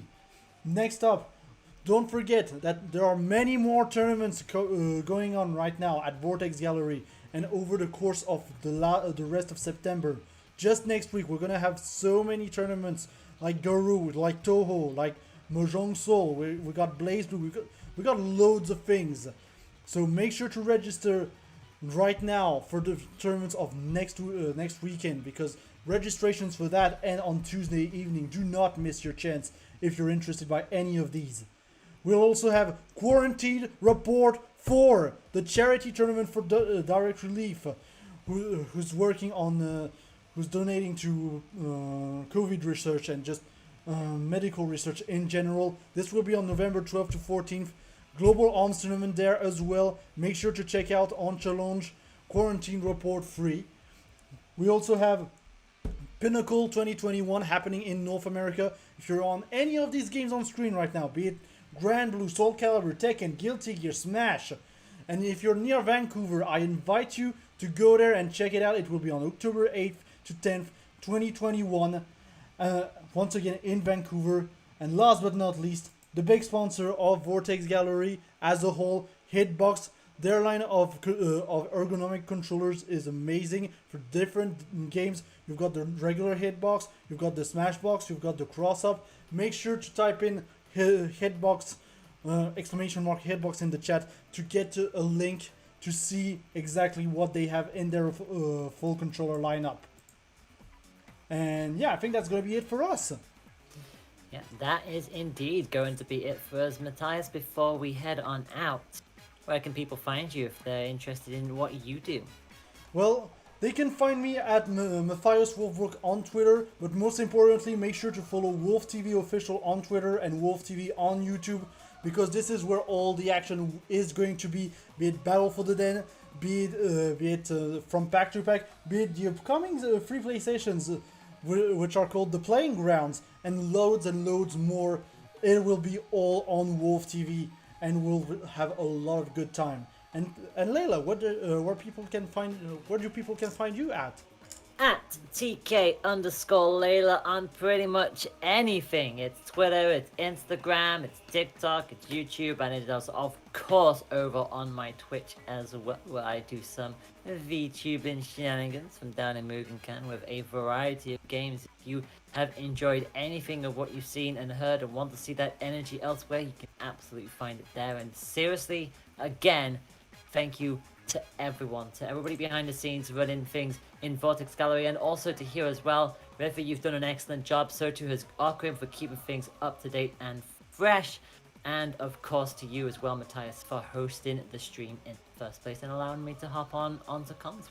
Yeah, and thank you for commentating with me, and of course big thank you to Paul. Without him, none of this would be possible. Literally, he just brought us all together and did the thing, worked his ass off on this event, so make sure to check him out as well. And with that, I think we're gonna try and raid another Vortex tournament. I don't know what's up right now. If we can, I'd like to raid another Vortex tournament. I let Riffer surely make the decision, but yeah. Thanks everyone once again for watching, for participating. It means a lot to us, and as you can see, Arms lives. Arms is nice. Yes, Arms is indeed nice. So take care of yourselves. We'll hopefully see you again at some point, whether it's here at EU_Arms or whether it's for the NA Arms tournament that will be happening in an hour and a half from now. Take care of yourselves, and please remember to keep yourselves fighting fit and fighting fresh for as long as physically possible. Goodbye, my friends. Bye everyone. See you later.